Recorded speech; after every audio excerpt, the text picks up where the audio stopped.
3 hours, thousands of years, and questions carved into stone that refuse to stay silent. Beneath deserts, forests, and forgotten cities lie discoveries that challenge what we think we know about the ancient world. Tools too precise, structures too vast, symbols too deliberate to ignore. Who built them, and why were they buried by time? As we move from sweeping landscapes to the smallest etched detail, the past begins to feel uncomfortably close. What we uncover may rewrite familiar timelines. Stay with us as we step into 3 hours of ancient archaeological discoveries. Explained. At the edge of one of the lowest places on Earth, where the land sinks deep below sea level and the air carries an ancient stillness, rises a structure that should not exist, at least not according to the timelines we once trusted. The Tower of Jericho stands at Tel es-Sultan in Palestine, emerging from layers of earth like a memory refusing to fade. Built of stone, weathered by millennia, it is silent, solid, and unsettling in its simplicity.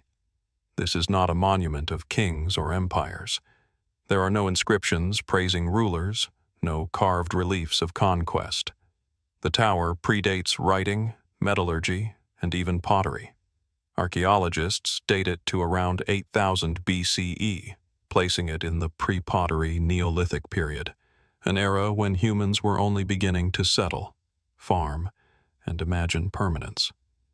And yet here it is, a massive stone tower, roughly 8.5 meters tall, with an internal staircase of carefully cut steps spiraling upward into darkness. The first question comes naturally. Why build something like this so early in human history? Mainstream archaeology offers cautious explanations. The tower is often described as part of an early defensive system, possibly linked to a surrounding stone wall. In this view, Jericho, already a thriving settlement sustained by nearby springs, needed protection from flooding or rival groups. The tower, then, was functional, a lookout point, a barrier, a practical response to environmental and social pressures. But the more closely the structure is studied, the less tidy that explanation becomes. The staircase inside the tower is steep and narrow, slanted at an angle that feels deliberate rather than convenient. The entrance is not positioned for easy access, and the tower's mass seems excessive if defense alone were the goal. Even more curious is its orientation. Some researchers have noted that the staircase aligns with the setting sun during the summer solstice, casting a shadow toward Mount Kuruntul on the horizon. If this alignment is intentional, the tower may have been less about enemies and more about the sky. This opens the door to another line of thought: ritual. In this interpretation, the Tower of Jericho becomes a ceremonial structure, possibly connected to early belief systems, seasonal cycles, or communal identity. Climbing the staircase may have been a symbolic act, a movement from the ordinary world into a sacred space. The tower could have functioned as a marker of time, a stone instrument tracking celestial events long before formal astronomy existed. Yet even that explanation raises deeper questions. What kind of social organization was required to plan and build such a structure? The stones are heavy, the labor immense. This was not the work of a few individuals acting on impulse. It suggests coordination, shared purpose, and leadership, concepts often assumed to appear much later in human development. Some researchers go further, carefully stepping beyond conventional frameworks. They point to the tower as evidence of a lost or underestimated phase of human knowledge, one where early communities possessed architectural, mathematical, or cosmological understanding that has not survived in written form. Not advanced in a modern sense, but sophisticated in ways we may no longer recognize. Others wonder whether the tower served multiple purposes over time: a defensive structure reused for ritual, a ritual monument repurposed as a symbol of authority, Over centuries, meanings could shift while the stones remained. There are also unanswered questions buried beneath the tower itself. Excavations have revealed complex layers of occupation at Tel es Sultan, including plastered human skulls found in nearby contexts, objects often interpreted as ancestral relics or ritual items. This suggests that death, memory, and identity played a central role in the lives of Jericho's early inhabitants. Was the tower connected to these practices? Did it stand as a bridge between the living community and something beyond it? What makes the Tower of Jericho so compelling is not just its age, but its defiance of simple explanation. It exists at the threshold of prehistory, where evidence is scarce and interpretation must tread carefully. Every stone answers one question while creating three more. Standing there today, in Palestine, the tower does not announce its purpose. It does not explain itself. It waits. And in that waiting, it challenges us to reconsider what early humans were capable of imagining, organizing, and believing. Was it a wall against danger, a monument to the sun, a symbol of unity, or something else entirely, something we no longer have the language to describe? The tower remains unchanged while our theories rise and fall around it, and perhaps that is its greatest mystery, not what it was, but what it still refuses to tell us. From the sun-aligned stones of Jericho, where human intention first rose in silence against the sky, our journey drifts north and forward in time, across centuries, across seas, toward another structure that refuses to be easily explained. If Jericho asked how early humans learned to build, Gavrinis asks something quieter, and perhaps more unsettling. What exactly were they trying to say? Off the southern coast of Brittany, surrounded by shifting tides and gray Atlantic light, lies a small rocky island known as Gavrinis. At first glance, it feels unremarkable, windswept, isolated, almost fragile against the water. But beneath its surface rests one of the most intricately carved prehistoric monuments ever discovered, a Neolithic passage tomb, constructed around 3500 BCE, older than the pyramids of Egypt and Stonehenge alike. The entrance is modest. A narrow stone corridor stretches inward, low and enclosed, forcing visitors to bow as they enter. But as the light adjusts, the walls begin to speak, not in words but in symbols. Nearly every stone slab lining the passage is engraved with complex motifs: spirals, zigzags, lozenges, axes, waves, shapes that repeat and transform as the corridor leads deeper into the mound.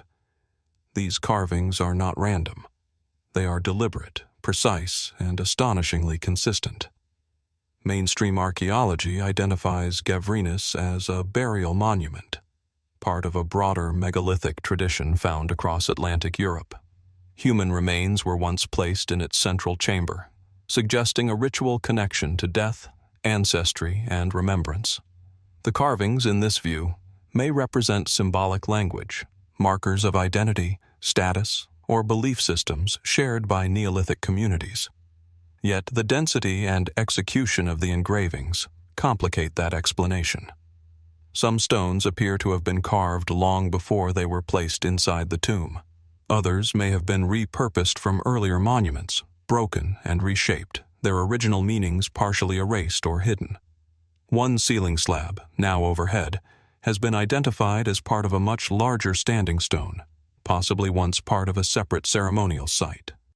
Why dismantle an older monument to build a new one? And why place its markings where they could barely be seen? The carvings themselves resist easy interpretation. Spirals flow into angular forms. Lines bend, reverse, and repeat with mathematical rhythm. Certain patterns appear again and again, not just at Gavrinis, but across distant sites in Ireland, Iberia, and the British Isles. This raises a difficult question. How did ideas travel so far, so early, without writing or known long-distance navigation? One prevailing theory suggests that these symbols are abstract representations, stylized depictions of tools, landscapes, or natural forces. Axes may symbolize power or protection. Waves could reference water, travel, or the boundary between worlds.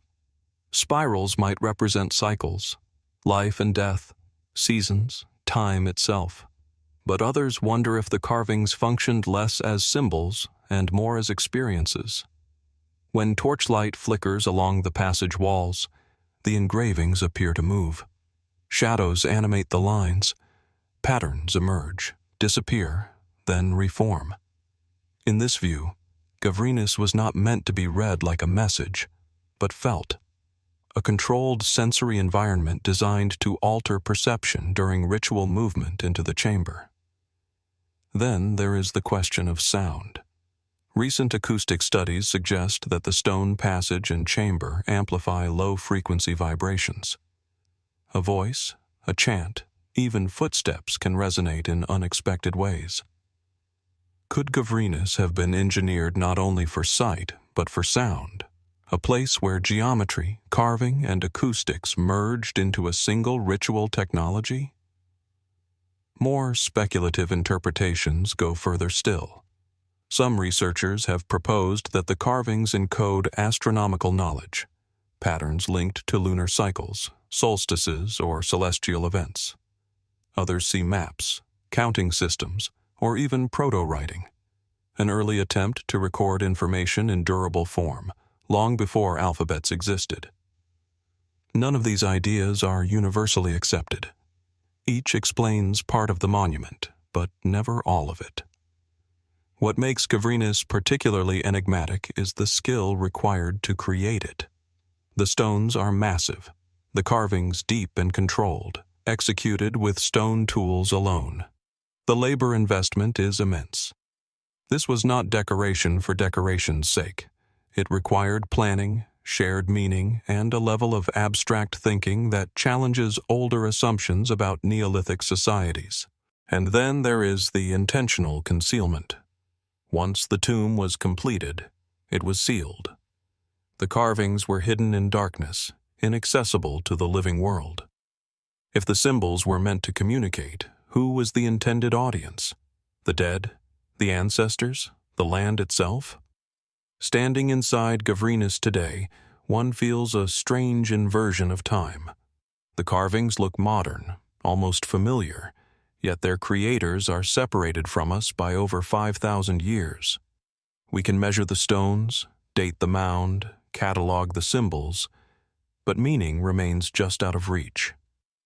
Like the tower at Jericho, Gavrinis does not offer answers freely.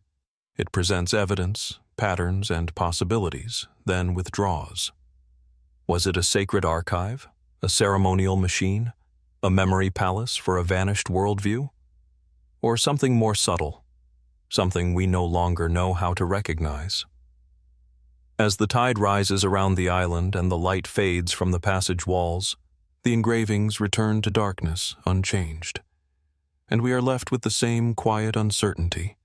How much of the ancient world have we truly understood, and how much is still waiting, carved in stone, to be seen differently? From the shadowed corridors of Gavrinis, where symbols were carved to be felt rather than seen, the journey continues south, into the heart of the Mediterranean. Here, amid rolling plains and distant hills shaped by wind and time, stone rises again. But this time, not as a hidden passage or sealed chamber. This structure stands openly against the sky, complex, imposing, and still deeply misunderstood. This is Nuraghe Su Nuraxi. At first sight, it feels almost anachronistic. A massive stone tower dominates the landscape at Barumani, built from dark basalt blocks stacked with startling precision. The central tower rises in a truncated cone, its stones fitted so tightly that no mortar was ever needed. Around it, like a constellation frozen in rock, smaller towers and walls radiate outward, forming a dense, multi-layered complex. The scale is unmistakable.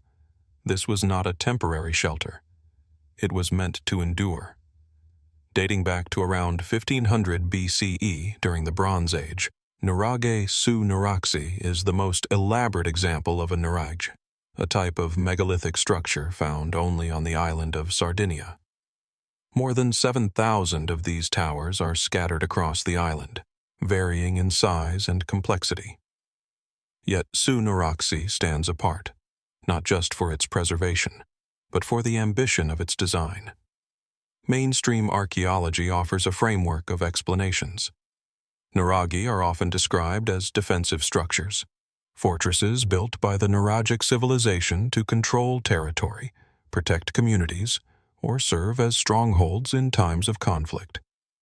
The thick walls, elevated chambers, and narrow internal staircases support this idea. From the upper levels, one could survey the surrounding land for miles. But as with many ancient constructions, the closer one looks, the more the defensive explanation begins to strain. The interior of the central tower reveals a corbelled dome, rising inward layer by layer, forming a beehive-like chamber that reaches high above. This technique, known as tholos construction, requires careful planning and a deep understanding of weight distribution. It is structurally sophisticated, perhaps more than strictly necessary for a watchtower. And Su Nuraxi does not stand alone on a strategic hilltop, as one might expect from a purely military site. It occupies a central position within a broader settlement, surrounded by evidence of daily life. Excavations have uncovered huts, storage areas, wells, and communal spaces clustered around the tower. This suggests a living, working community, not just soldiers, but families. Su Nuraxi may have been a focal point, both physically and socially, anchoring a complex society whose organization we are only beginning to glimpse. Some researchers propose that Nuraghe functioned as symbols of authority, visible statements of power and identity. Building one would have required immense communal effort, quarrying stone, transporting massive blocks, coordinating skilled labor over years. In this sense, the tower becomes less about defense and more about cohesion, a shared project, a shared monument. Yet even this interpretation leaves gaps. Why build so many? And why with such consistency, yet such variation? Some Nuraghe are simple single towers. Others, like Su Nuraxi, evolve into labyrinthine complexes with multiple towers, courtyards, and concentric walls.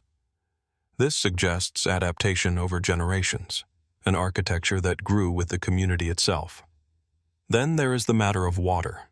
Within the complex, archaeologists discovered a well, deep, carefully lined, and positioned with intention. In a dry landscape, water is life. Its placement inside the fortified core hints at more than practicality. Water has symbolic weight in many ancient cultures, associated with renewal, transition, and the boundary between worlds.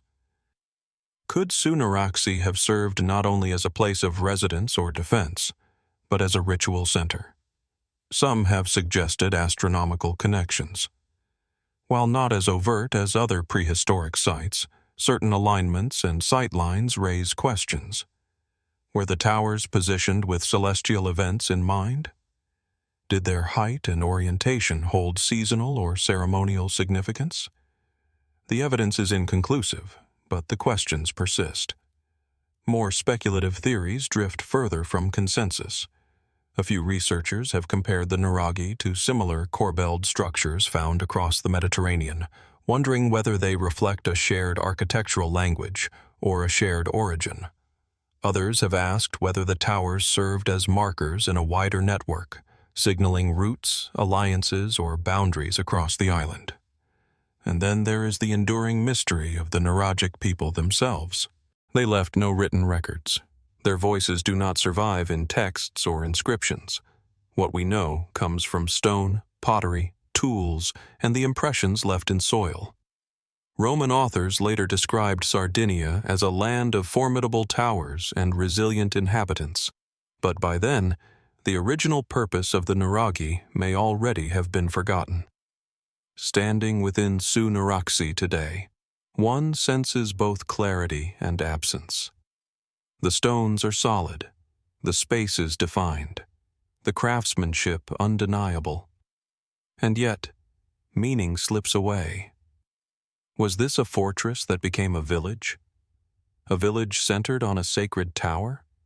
A monument that blended daily life, defense, and belief into a single form? Like Gavrinis, and like Jericho before it, Nuraghe Su Nuraxi exists at the intersection of function and mystery. It reminds us that ancient structures rarely served a single purpose. They evolved, accumulated meaning, and reflected the needs and imaginations of those who built them. As the light shifts across the basalt walls and shadows settle into the stairwells, the tower offers no final explanation. It simply remains, balanced between what we can prove and what we can only wonder. And in that quiet space between certainty and speculation, the question lingers: how many stories are still locked inside these stones, waiting for a way to be understood? As the echoes of earlier mysteries fade, our attention drifts eastward, away from monumental silhouettes and toward a quieter landscape where the earth itself seems to remember what humanity has forgotten. The transition is subtle, almost imperceptible, like turning a page and realizing the story never truly stopped.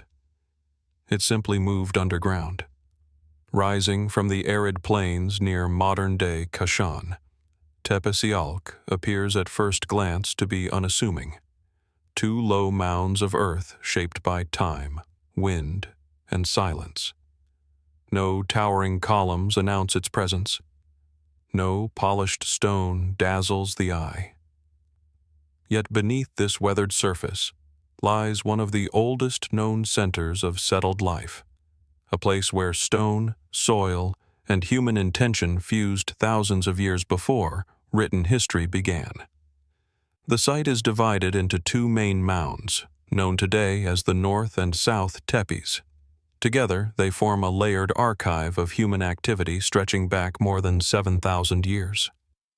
Each stratum tells a story of construction, destruction, rebuilding, like a long, slow breath taken by civilization itself. What draws researchers here is not grandeur, but precision. The stones used in Sialk's earliest structures were selected, shaped, and placed with a care that feels unexpectedly deliberate for such a distant era. Archaeologists have long noted the sophistication of Sialk's stone architecture. Foundations were laid with an understanding of weight distribution and stability that seems far ahead of its time. Walls were aligned with remarkable consistency. In some areas, stone platforms appear to have been engineered to withstand seismic activity, a practical necessity in a region prone to earthquakes. But how was this knowledge acquired so early? Mainstream explanations suggest a gradual accumulation of experience, generations observing which structures collapsed and which endured. Trial and error, refined over centuries. It is a reasonable theory, grounded in human adaptability. And yet, certain details complicate this picture. Some stone arrangements show levels of uniformity that imply standardized measurement, though no measuring tools from the period have been found. The angles are consistent, the spacing intentional, the margin for error surprisingly small. Then there is the question of stone sourcing. Geological analysis indicates that some of the stone used at Tepe Sialk did not originate in the immediate vicinity. Transporting heavy stone across uneven terrain would have required planning, coordination, and labor on a scale not usually associated with early agrarian societies. What motivated this effort? Was it purely structural necessity, or something more symbolic? As excavations deepened, researchers uncovered evidence of ritual spaces integrated directly into the architecture. Stone-lined areas that do not serve obvious domestic purposes. Platforms elevated just enough to suggest visibility, but not dominance. These features hint at a worldview in which construction was not merely practical, but ceremonial, building as an act of meaning. From here, the narrative begins to blur at the edges. Some fringe researchers propose that the builders of Tepe Sialk possessed knowledge inherited from an even earlier, now lost culture, a transmission of architectural principles passed down orally or encoded in ritual practice. Others point to the site's alignment with celestial events, suggesting that certain stone features correspond to solstices or seasonal markers. The evidence is debated, incomplete, and often circumstantial. Still, the questions persist. How did a community so early in human history develop such a nuanced relationship with stone? Why invest so much effort into permanence in a world where survival itself was uncertain? There are even more speculative ideas, whispered at the margins of academic discourse. Some suggest that Tepe Sialk represents a convergence point, a place where different groups carrying different traditions met and exchanged knowledge. In this view, the architecture is not the product of isolation, but of interaction, a crossroads long erased from memory.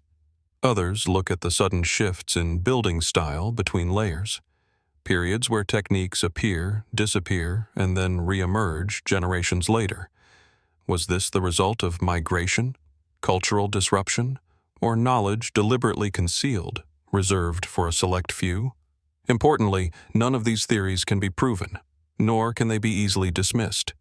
The stones remain, silent, precise, unyielding. What makes Tepe Sialk especially haunting is not what we know, but what is missing. There are no inscriptions to guide us, no names, no recorded intentions. The architecture speaks, but in a language eroded by time. Every interpretation is an act of translation, and every translation risks distortion. Standing at the site today, the scale of human time becomes tangible. These stones were placed by hands that did not know metal tools, written numbers, or formal geometry as we define it. And yet, they built something that endured, something that still invites analysis, debate, and wonder. Perhaps the true mystery of Tepe Sialk is not whether its architecture was impossible to replicate, but whether we have fully understood what human capability looked like at the very beginning. Were early societies more perceptive, more experimental, more connected than we assume? Or are we projecting our own sense of loss onto the past? As the sun lowers over the plain and shadows stretch across the ancient mounds, the questions linger. Beneath the soil, beneath the stones, beneath our explanations, what else remains buried? And if it were uncovered, would it clarify the story, or deepen the mystery even further? From the sun-baked plains of ancient stone and soil, the journey continues westward, following an invisible thread that seems to bind distant cultures through a shared instinct to build, align, and remember. What unites these places is not geography, but intention. And as one mystery settles into silence, another slowly emerges from the earth. In the rolling countryside near Valencina de la Concepcion in southern Spain, the landscape appears gentle, almost ordinary. Olive trees sway in the breeze. The ground rises and falls softly beneath the sky. There is nothing here to announce that beneath this calm surface lies one of the most enigmatic prehistoric monuments in Western Europe, the Dolmen de la Pastora. At first, there is no monument to see. Only an entrance, low and narrow, cut into the earth. Stepping inside feels less like entering a structure and more like crossing a threshold in time. The air cools. Light fades. Stone walls close in, guiding the visitor down a long, carefully constructed corridor that stretches nearly 40 meters underground. Each slab is massive, each placement deliberate, and each step forward deepens a sense of quiet unease. The Dolmen de la Pastora dates back to the late Neolithic or early Copper Age, roughly the 4th millennium BCE. It belongs to a broader tradition of megalithic construction found across Europe, Dolmens, passage graves, and tumuli built by communities with no written language, no metal tools capable of carving stone with ease, and no machines to lift what seems unliftable.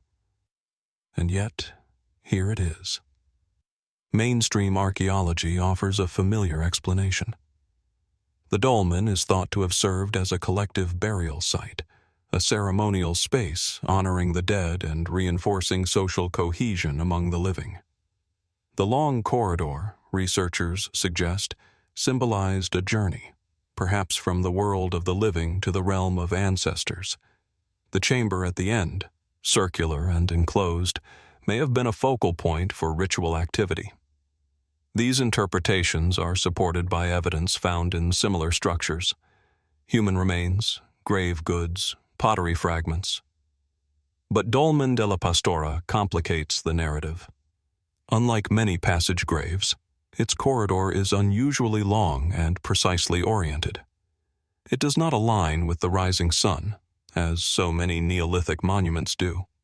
Instead, it points toward the setting sun during specific times of the year, an intentional reversal that has puzzled researchers for decades. Why face west toward darkness and endings, rather than east toward light and renewal? The stones themselves add another layer of intrigue. The slabs used to line the passage and form the chamber weigh several tons each. Some were sourced from locations kilometers away. Transporting them would have required coordination, manpower, and engineering solutions that remain largely speculative. Wooden rollers, sledges, earthen ramps — these are the proposed tools. Plausible, perhaps. Yet the precision with which the stones are fitted raises questions about whether something more systematic was at work. As with many megalithic sites, subtle details resist easy explanation. The corridor walls narrow and widen in a rhythm that feels intentional. The floor slopes almost imperceptibly downward, enhancing the sensation of descent. Acoustics within the chamber are unusual. Sounds seem to linger, as if the space were designed to amplify voices or chants. Was this accidental or understood? From here, interpretations begin to diverge. Some researchers suggest that Dolmen de la Pastora functioned not merely as a tomb, but as a ceremonial observatory, a structure marking time through shadow, light, and seasonal change. The westward alignment may have held cosmological significance now lost to us: death and sunset, completion and return. A worldview radically different from modern assumptions. More speculative theories venture further. A minority propose that the dolmen was part of a much larger sacred landscape, now mostly destroyed by agriculture and development. In this view, the monument was one node in a network of ritual sites, aligned not only with the sky, but with each other, a prehistoric map etched into the land. Others focus on the sudden appearance of such advanced stonework in the archaeological record. There is little evidence of incremental development leading up to structures like this. The technique appears refined almost immediately. Does this suggest a rapid transmission of knowledge, or the inheritance of ideas from an earlier, undocumented culture? There are even those who ask whether the dolmen's builders understood stone in ways we no longer do. Not mystically, but practically, through long observation of stress, resonance, and balance.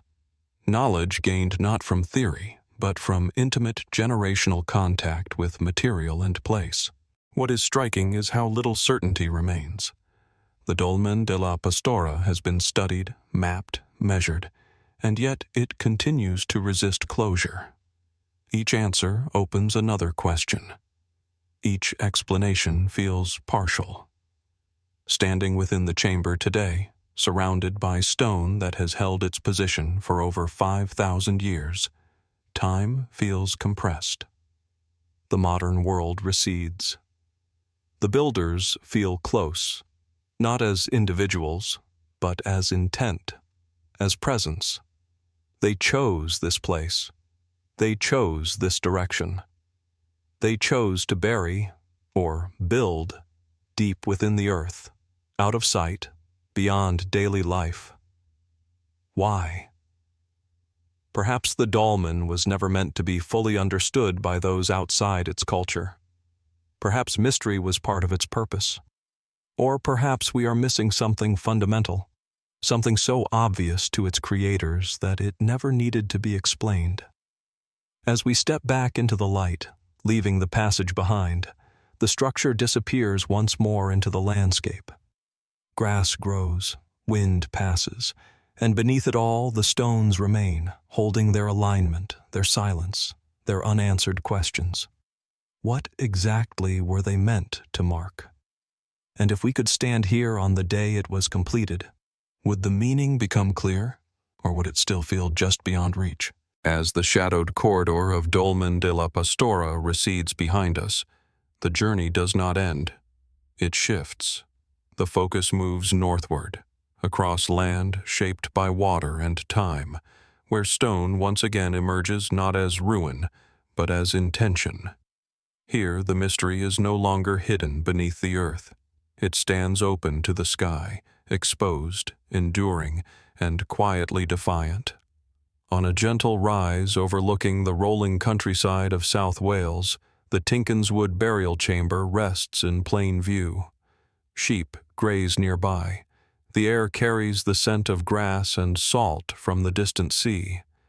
At first glance, the structure appears almost skeletal, an arrangement of towering stones supporting a single massive capstone.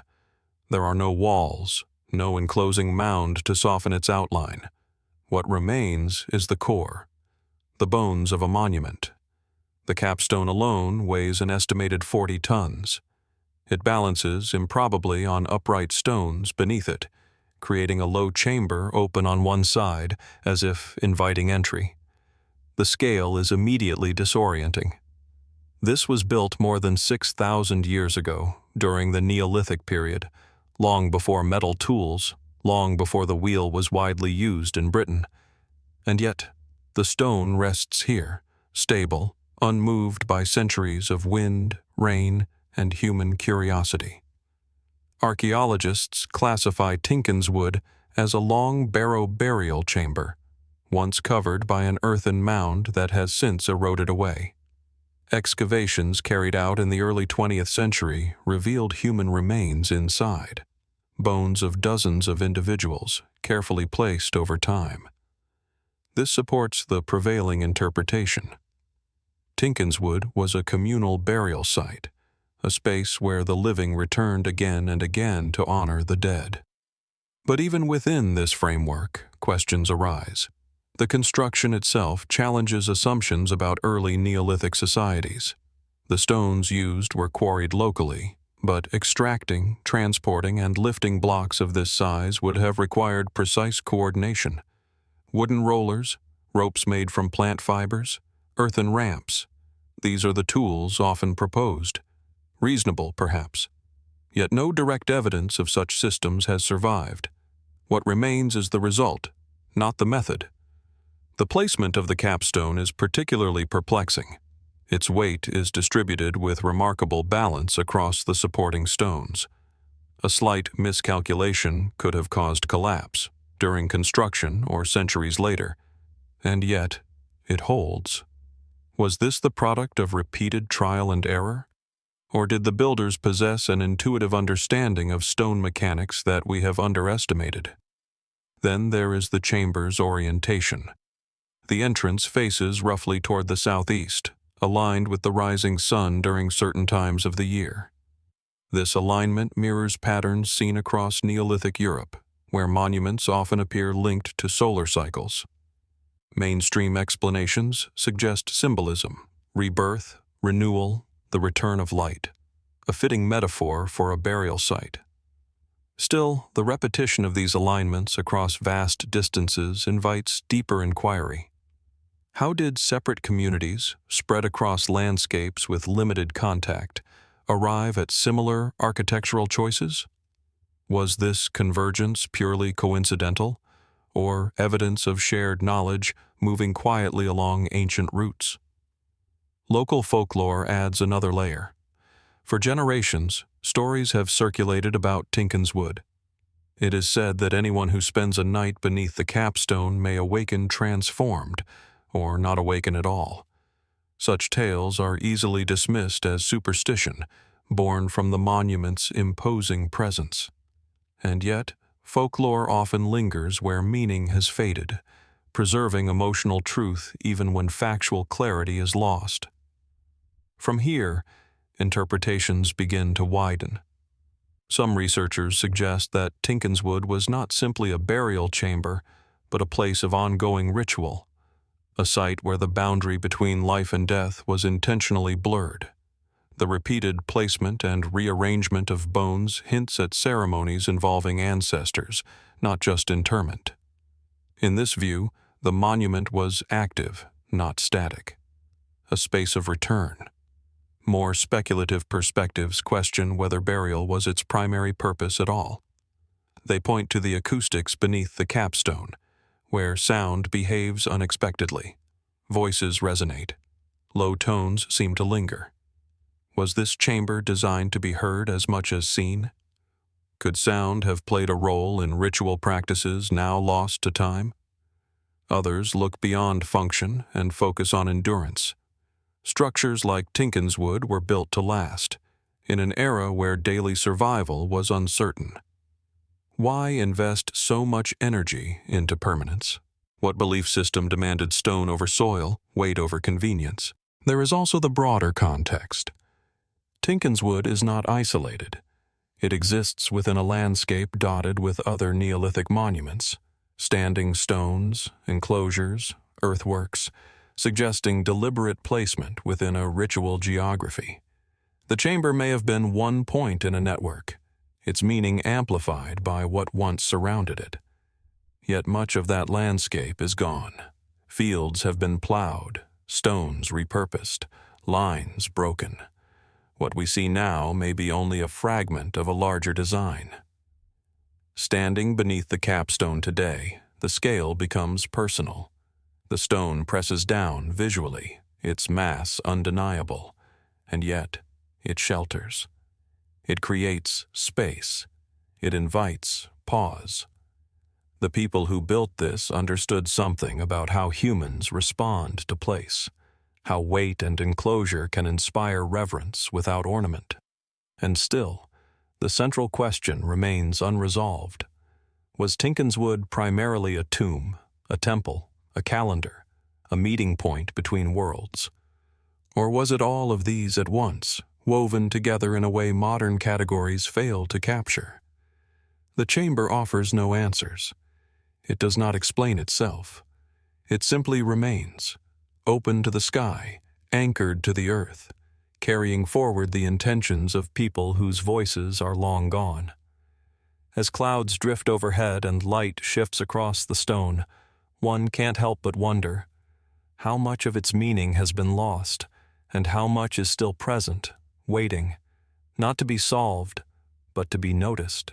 As the quiet solidity of Tinkinswood fades behind us, our journey moves across continents and centuries, from the cool green hills of Wales to the sun-baked plateaus of northeastern Brazil. The shift is subtle, yet profound. From stone as shelter and tomb to stone as canvas, etched not merely for function, but for expression. Here, the landscape speaks, and the voice is enigmatic, ancient, and undeciphered. Rising from the rolling fields near the small town of Ingá, in the Brazilian state of Paraíba, the Ingá Stone immediately arrests attention. It is not monumental in height, nor does it dominate the skyline. Rather, its presence is quiet, almost understated, yet impossible to ignore. Stretching along a low cliff face for nearly 250 meters, this massive sandstone formation is covered with intricate carvings, lines, spirals, geometric shapes, and symbols whose meaning has eluded interpretation for centuries. Sunlight shifts across the stone throughout the day, highlighting grooves worn deep into the surface and casting shadows that seem to animate the carvings as though they were alive. Archaeologists estimate that the petroglyphs date back at least 2,000 years, possibly far earlier, though precise dating is challenging. Unlike monuments built for the dead or the living, these carvings seem intentionally abstract. They do not represent tools, weapons, or domestic life. They are not overtly narrative. And yet, their sheer scale and complexity imply deliberate planning and purpose. Who created them? And why?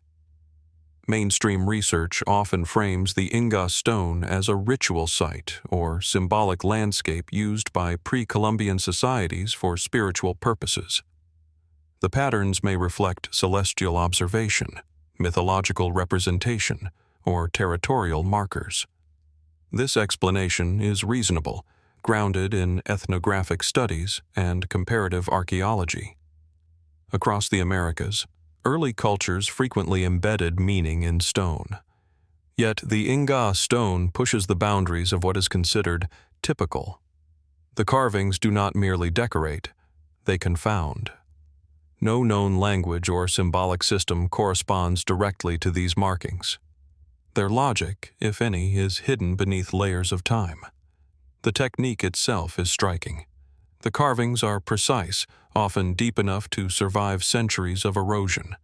Many patterns are repeated with a regularity that suggests measurement or mathematical understanding, yet no tools or instruments have survived to confirm such methods. The grooves cut through the hard sandstone with such uniformity that modern observers struggle to replicate them without advanced equipment. How did ancient hands achieve such consistent results? And why dedicate so much effort to symbols whose meaning, to us, is opaque? From this point, interpretations diverge, venturing into more speculative territory. Some scholars propose that the symbols represent a lost system of astronomical mapping, possibly recording lunar cycles, solstices, or other celestial events. The repetition of spirals, arcs, and intersecting lines supports the notion of observation encoded in stone. Could the creators of the Ingá Stone have possessed a sophisticated understanding of astronomy long before written records? Others suggest a symbolic or ritual function entirely divorced from practical utility. Perhaps the carvings were a spiritual language, a way to communicate with forces unseen.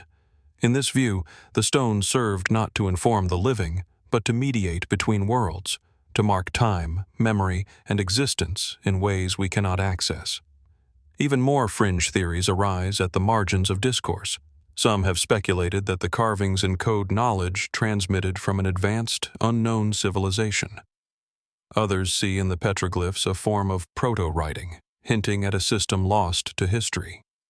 These interpretations are controversial and cannot be proven, yet they persist, compelling observers to wonder if the Ingá Stone is a puzzle left intentionally unsolved, a message meant to endure beyond comprehension. What is particularly compelling is the site's interaction with the surrounding landscape.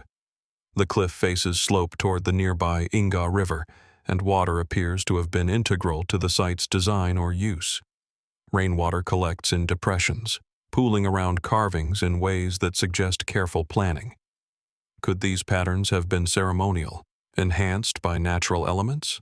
Or were they incidental, later interpreted through the lens of human perception? Walking along the stone, one feels both awe and unease. The carvings scale, their persistence, their precision. They speak of intention, patience, and knowledge lost to time. Unlike tombs or burial chambers, the Ingá Stone leaves no human remains, no artifacts to contextualize its creation. It exists as an enigma carved in rock, accessible yet inscrutable, enduring yet silent. Some researchers have noted potential links between the Ingá Stone and other petroglyph sites across South America. Similar motifs, recurring geometric forms, and the very act of engraving stone suggest cultural transmission or shared ritual practices. But distances are vast, timelines uncertain, and connections remain hypothetical. Were these societies communicating, or did similar impulses emerge independently? The human fascination with the unknown ensures that the Ingá Stone will never be fully settled in meaning. Every attempt at interpretation illuminates some aspect of its existence, yet simultaneously deepens the mystery. Was it a map, a calendar, a ritual script, or something entirely outside our categories? And if the creators intended their message to endure, to outlast centuries of human civilization, does that purpose transcend our need for comprehension? As the sun dips lower over the Brazilian plains, casting long shadows across the carved rock, the question lingers in the mind. What else does the Ingá Stone preserve in its silent grooves? Knowledge, memory, or intention, lost to time, yet still present in form. And if we could decode its symbols, would we finally understand the people who shaped it? Or would it reveal an entirely different kind of mystery, one that has waited millennia to meet our curiosity? From the sun-baked petroglyphs of Brazil, our exploration takes us once more across continents and centuries, returning to the windswept coasts of Europe. Here, the mysteries of stone take on a different form, not carvings, not tombs, but entire settlements, perched in places that defy simple explanation, where ingenuity meets endurance, and human intent is etched into the very contours of the land. Rising atop the Serra de Groba, overlooking the verdant valleys and the shimmering Atlantic coastline of northwestern Spain, lies the Castro de Santa Trega. The hill itself dominates the horizon, a natural fortress crowned with the remnants of human habitation. From a distance, it appears as a cluster of low, circular mounds, muted in color and softened by centuries of wind and rain. But approach it closely, and the details emerge. Stone walls arranged in concentric patterns, terraces carved into the hillside, streets and plazas still discernible beneath the grass. It is a settlement frozen in time, yet alive in its enigma. The site dates to the Iron Age, around the first millennium BCE, and belongs to a class of fortified hilltop settlements known as castros, characteristic of the northwestern Iberian Peninsula. Archaeologists have long studied these sites for insight into Celtic-influenced communities, examining dwellings, storage spaces, and defensive structures. Castro de Santa Trega stands out, however, not merely for its scale, but for its meticulous layout. The settlement is terraced with precision, each level connected by steps and retaining walls that hug the natural slope. Circular houses cluster in organized patterns, suggesting careful planning and social organization. Mainstream explanations focus on practical considerations. Hilltop locations provided defense, visibility, and proximity to resources. Stone construction ensured durability in a rainy climate. Terracing prevented erosion and maximized usable land. These interpretations are logical, grounded in observation and experiment. Yet, as with many ancient sites, the more one examines, the more subtle questions arise. Some features resist simple explanation. The alignment of certain structures seems deliberate, oriented toward particular points on the horizon. Certain plazas open to vistas over distant rivers and inlets, framing the landscape in ways that suggest more than mere convenience.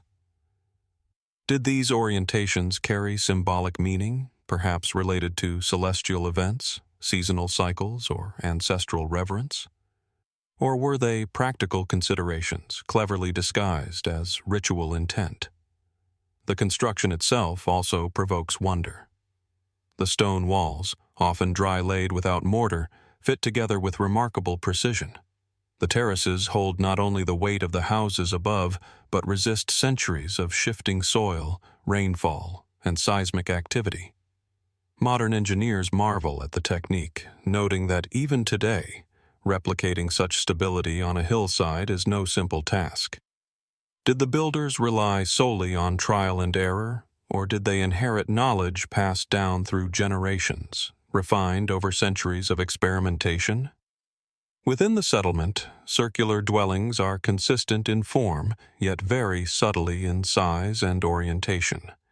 Interiors suggest communal living, storage for crops and livestock, and hearths carefully positioned for warmth and efficiency. But some spaces resist interpretation. Small enclosures, isolated from main dwellings, could have been workshops, ritual areas, or perhaps observation posts. Their function remains uncertain. Speculative interpretations extend further. Some scholars propose that Castro de Santa Trega served as a cultural or ceremonial center, not merely a defensive stronghold. Its prominence on the landscape, visible from miles around, could have been intended to communicate status, power, or spiritual significance. In this view, the settlement's placement atop the hill transforms it from a practical refuge into a statement of human intent, a deliberate dialogue with the land and sky. Others suggest that the Castro may encode knowledge lost to time. Could the layout reflect astronomical observation, calendrical systems, or navigational markers? The interplay of terraces, streets, and sightlines hints at awareness of natural cycles, though evidence remains circumstantial. And yet, the possibility lingers, tantalizing and elusive, that the builders understood aspects of their environment with a sophistication we can only glimpse today. Even more speculative theories have emerged, questioning the very origin of such advanced planning. Some argue that the precision, scale, and endurance of Castro de Santa Trega imply guidance or influence beyond what early Iron Age communities typically achieve independently. Others point to similarities with other hilltop settlements across Europe, suggesting the diffusion of architectural knowledge, or perhaps a shared cultural impetus that transcended geography. Walking among the stones today, the sense of scale becomes personal. The terraces rise and fall underfoot. One can imagine the effort required to shape the hillside, transport stone, and erect dwellings without modern tools. Yet it is not merely the labor that impresses, but the deliberate harmony with the natural landscape. Each wall, each platform, seems chosen to integrate with the contours of the hill, to echo the lines of the land itself. And still, the mystery persists. What drove these communities to invest so much effort in places that demanded such labor and planning? Were they guided by survival, by spiritual belief, by social cohesion, or some combination beyond our understanding? How much of the knowledge embedded in the stone, in the terraces, in the orientations, has been lost to time, leaving only the outlines for us to ponder? As the wind sweeps across the hilltop, carrying the scent of the sea, the stones endure in silence. They mark not only human presence, but human intention, preserved in form and position for millennia. We can study them, measure them, theorize about them, but the full meaning remains just out of reach. Standing here, one cannot help but wonder, what did the inhabitants of Castro de Santa Trega see when they looked out over the valleys below? What did the layout of their homes, their streets, their terraces mean to them? And if we could understand it, would it illuminate their world, or reveal an entirely different layer of mystery waiting to be discovered in the lines and stones they left behind? From the windswept terraces of Castro de Santa Trega, where human habitation clings to the contours of a hill in quiet precision, our journey moves once more, this time to the rugged coast of Brittany, France. Here the mysteries of stone are monumental, not merely in presence, but in scale, ambition, and audacity. Where previous sites hinted at human ingenuity through terraces, corridors, or carvings, the Locmariaquer Grand Menhir base speaks through absence as much as presence, a massive monument that is both a marvel and a riddle, partially lost to time, yet still commanding awe. The landscape of Locmariaquer is gentle, rolling toward the sea, dotted with fields and patches of woodland. At first glance, nothing hints at the enormity of what lies here, And yet, embedded in the earth is the remnant of a colossal megalith, what remains of the Grand Menhir, once the tallest single stone erected in prehistoric Europe. Today, only its base survives, a massive slab of pink granite lying horizontal, weathered and worn, yet unmistakably monumental.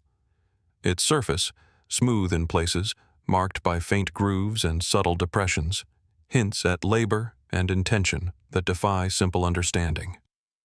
The Grand Menhir originally stood an estimated 20.6 meters tall, weighing more than 300 tons. It is believed to have been erected during the late Neolithic, around 4,700 to 4,500 BCE, as part of a broader complex of megalithic structures in the region, including dolmens, tumuli, and alignments at nearby Karnak. Archaeological evidence suggests that it was quarried locally, but transporting, shaping, and attempting to erect such a massive stone would have required extraordinary coordination, planning, and ingenuity. Even today, lifting a stone of this size challenges engineers. How, then, did communities 5,000 years ago manage this feat with only rudimentary tools and sheer human effort? Mainstream interpretations focus on ritual and symbolic purpose. The Grand Menhir may have marked territory, served as a ceremonial focal point, or aligned with celestial events. It was part of a sequence of menhirs and megalithic monuments, suggesting intentional placement within the landscape. Its original verticality would have made it visible for miles, a silent sentinel across fields, rivers, and forests. Scholars point to parallels in other megalithic sites, arguing for continuity in symbolism, social cohesion, and spiritual expression. Yet the Locmariaquer Grand Menhir challenges simple explanation. Its sheer size pushes the limits of what is considered possible for Neolithic construction. The base alone reveals the meticulous effort required to level the ground, support the weight, and stabilize the stone. Certain surface markings suggest techniques for levering, sliding, or anchoring, but no definitive tools or methods have been preserved. Could the builders have relied purely on trial and error? Or is it possible they possessed practical knowledge, lost to history, about leverage, friction, and counterweight that exceeds modern imagination? Even more enigmatic is the fact that the menhir was later intentionally broken and toppled, leaving only its base. Historical accounts and archaeological study suggest this may have been deliberate, occurring within the Neolithic period itself or slightly later. The reasons remain obscure. Did the act carry symbolic meaning, perhaps a ritual decommissioning, or was it the result of social upheaval, environmental pressures, or structural failure? The ambiguity deepens the mystery. A monument erected with monumental effort, then partially destroyed, its purpose and lifespan interrupted by forces we can only speculate about. Surrounding the base, archaeologists have uncovered evidence of additional construction, stone packing, small cairns, and traces of ceremonial activity. These features imply that the site remained significant even after the menhir fell. Was the stone itself revered, its mass and presence more important than its orientation? Or did the act of breaking the menhir carry a message we cannot fully decipher? Speculative theories abound.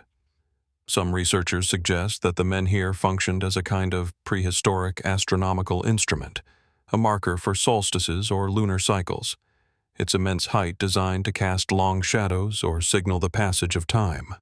Others propose that it represented the social power of a community capable of mobilizing labor on an unprecedented scale, a demonstration of strength, cohesion, and technical skill meant to endure across generations.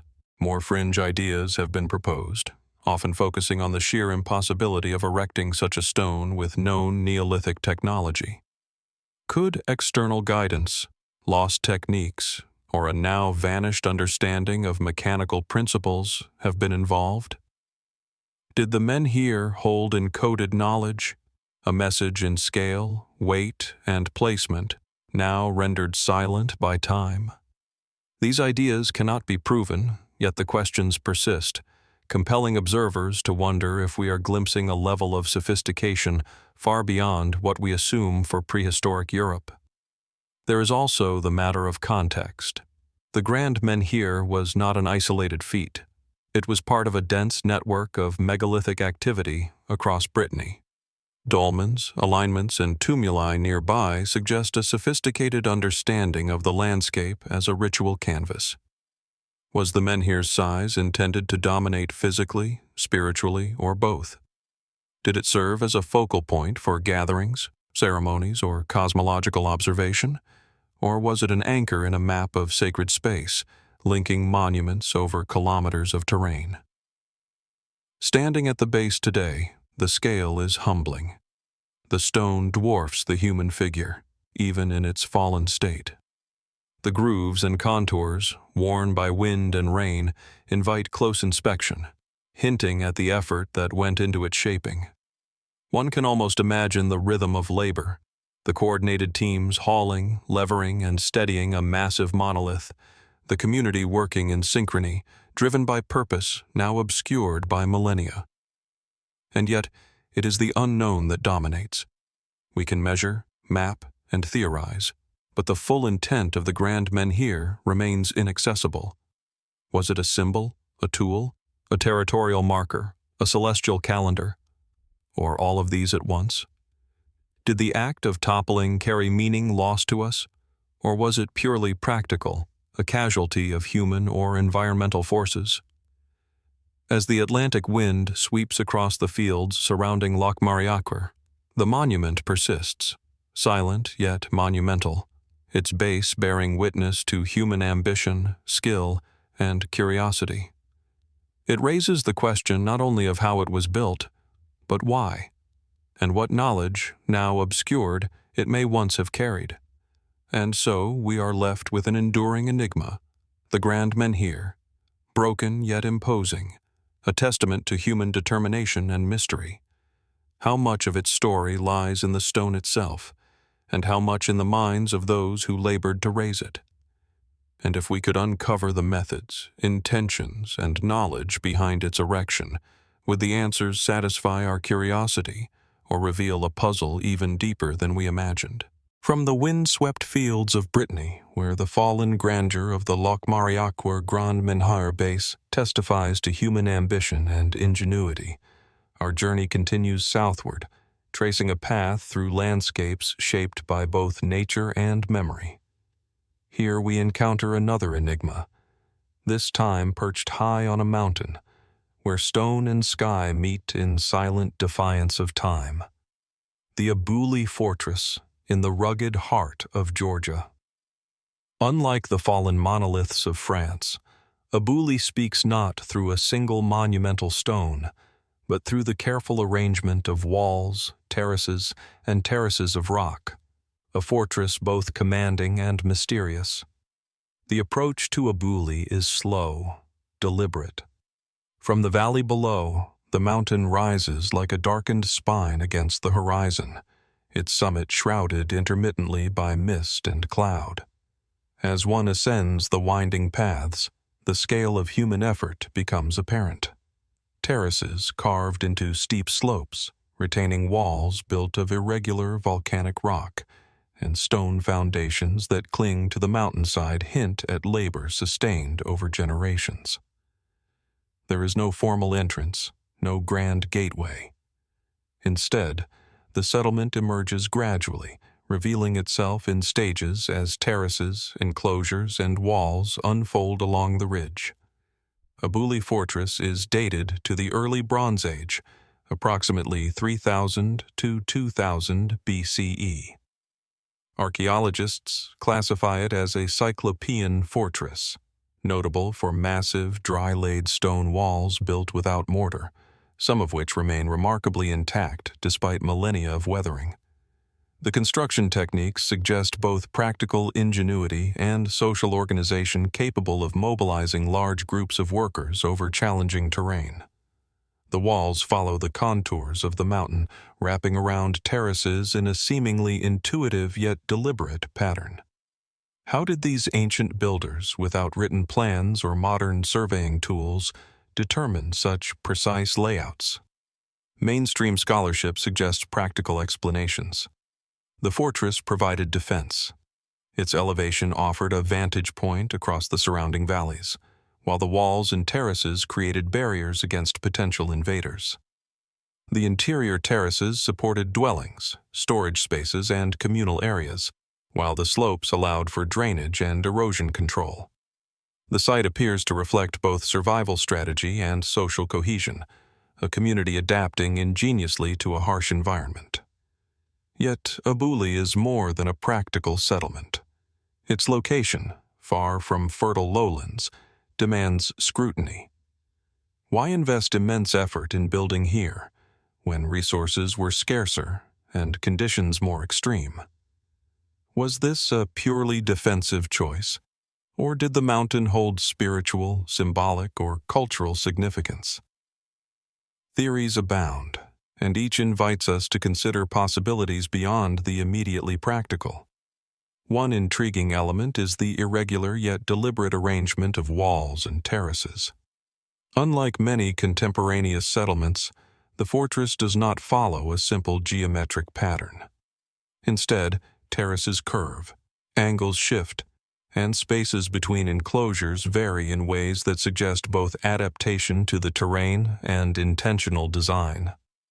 Could this layout encode knowledge, astronomical, ritualistic, or topographical, that we no longer understand? Observers have noted potential alignments with the sun during solstices and equinoxes, though these remain debated and unproven. Even the stones themselves provoke wonder. The walls are constructed from large, irregular volcanic rocks, fitted together with care that belies their rough surfaces. The sheer weight of some stones raises questions about how they were transported and positioned without metal tools or mechanical assistance. What methods allowed these ancient builders to move such mass with precision over steep inclines and uneven ground? Was it purely brute strength, or had techniques developed that were passed down through generations, but later lost? Beyond construction, the fortress also challenges our understanding of its purpose. Excavations have uncovered domestic areas, storage pits, and hearths, confirming that people lived and worked here. Yet there is little evidence of external trade or extensive agriculture. How did this settlement sustain itself? Was its position on the mountain more about protection and ceremony than practical subsistence? Could it have functioned as a seasonal gathering site, a ritual center, or even a place of astronomical observation? Speculative interpretations deepen the mystery. Some researchers propose that Abuli was part of a network of mountain fortresses, positioned to signal across valleys and coordinate distant communities. In this view, its terraces, walls, and vantage points may have been as much about communication as defense. Others suggest a symbolic reading.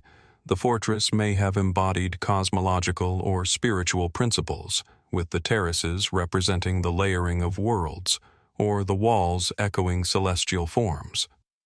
These interpretations cannot be confirmed, yet the coherence of design hints at purpose beyond mere practicality. Further curiosity arises from the relative isolation of Abuli. Many settlements of similar scale are located near rivers, fertile plains, or trade routes. Abuli's elevation and remoteness suggest that its builders sought more than convenience. Was the mountain itself sacred? Did the fortress mark a territorial claim imbued with spiritual meaning? Or was its location selected to impress, to project power across valleys, asserting dominance or unity? The more one studies Abuli, the more questions proliferate. How did communities organize labor for construction over such rugged terrain? What knowledge of stone, balance, and logistics allowed walls and terraces to endure millennia? How did inhabitants interact with the wider landscape, and what rituals or practices unfolded along these terraces that modern archaeology cannot fully recover? Standing today among the terraces, the weight of history is tangible. The stones, weathered by wind, rain, and frost, still hold their positions, a testament to human effort, skill, and intent. Yet, they speak more in silence than in narrative. They invite contemplation of the people who labored here, their vision, their fears, and the knowledge they embedded in stone. Abuli challenges the line between practicality and ritual, between the known and the unknowable. It reminds us that human ingenuity has always pushed limits, that communities in remote and harsh environments could achieve remarkable feats of construction and organization. And yet, as with so many ancient sites, the fortress guards its secrets closely. As the sun lowers over the mountains, casting long shadows across terraces and walls, one cannot help but wonder, what truly motivated the builders of Abuli? Defense, ceremony, communication, or some combination beyond our understanding? And what knowledge, lost to time, remains encoded in the terraces and stones, waiting for those patient enough to decipher it? Here, at the summit, the fortress endures. Its stones are worn, its terraces weathered, its purpose partially obscured, but still undeniably human. And as we gaze across the valleys and ridges below, the question remains, how much of our past lies embedded in such places, hidden not in texts or artifacts, but in the sheer audacity of human ambition, and how much will remain a mystery, challenging our assumptions for generations yet to come? From the mountain terraces of Abuli, where stone meets sky in a quiet assertion of human ambition, our journey now moves to a softer landscape. Rolling fields, low hills, and the misted coasts of Anglesey, Wales. Here, the enigma is no longer a fortress clinging to the heights, but a quiet chamber beneath the earth, its entrance subtle, its presence nearly hidden by time. Yet for those who approach it, Bryn Celli Ddu reveals itself not merely as a tomb, but as a precise alignment of human thought, ritual, and astronomical understanding, a mystery etched into the land that continues to captivate. Nestled amid gently rising hills, Bryn Celli Ddu appears, at first glance, almost ordinary. A mound of grass and earth, unremarkable to the untrained eye.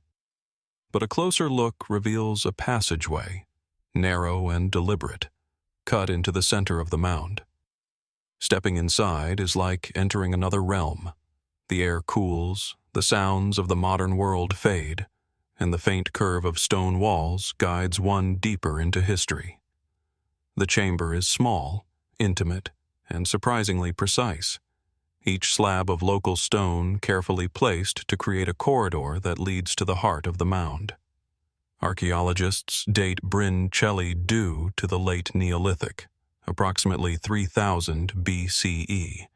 It is classified as a passage tomb, yet it differs from many other tombs in Britain. The original mound was built over an earlier stone circle, hinting at layers of ritual and symbolism. Excavations have revealed human remains, cremated and placed deliberately within the chamber, along with fragments of pottery and flint tools. The tomb's construction and orientation suggest that it was more than a resting place. It was a space designed to interact with the natural cycles of the world. Mainstream research highlights one of the tomb's most striking features, its alignment with the rising sun during the summer solstice. On this day, sunlight penetrates the passage, illuminating the inner chamber with a golden glow. This phenomenon is so precise that it requires careful planning, knowledge of the sun's movement, and architectural skill to achieve.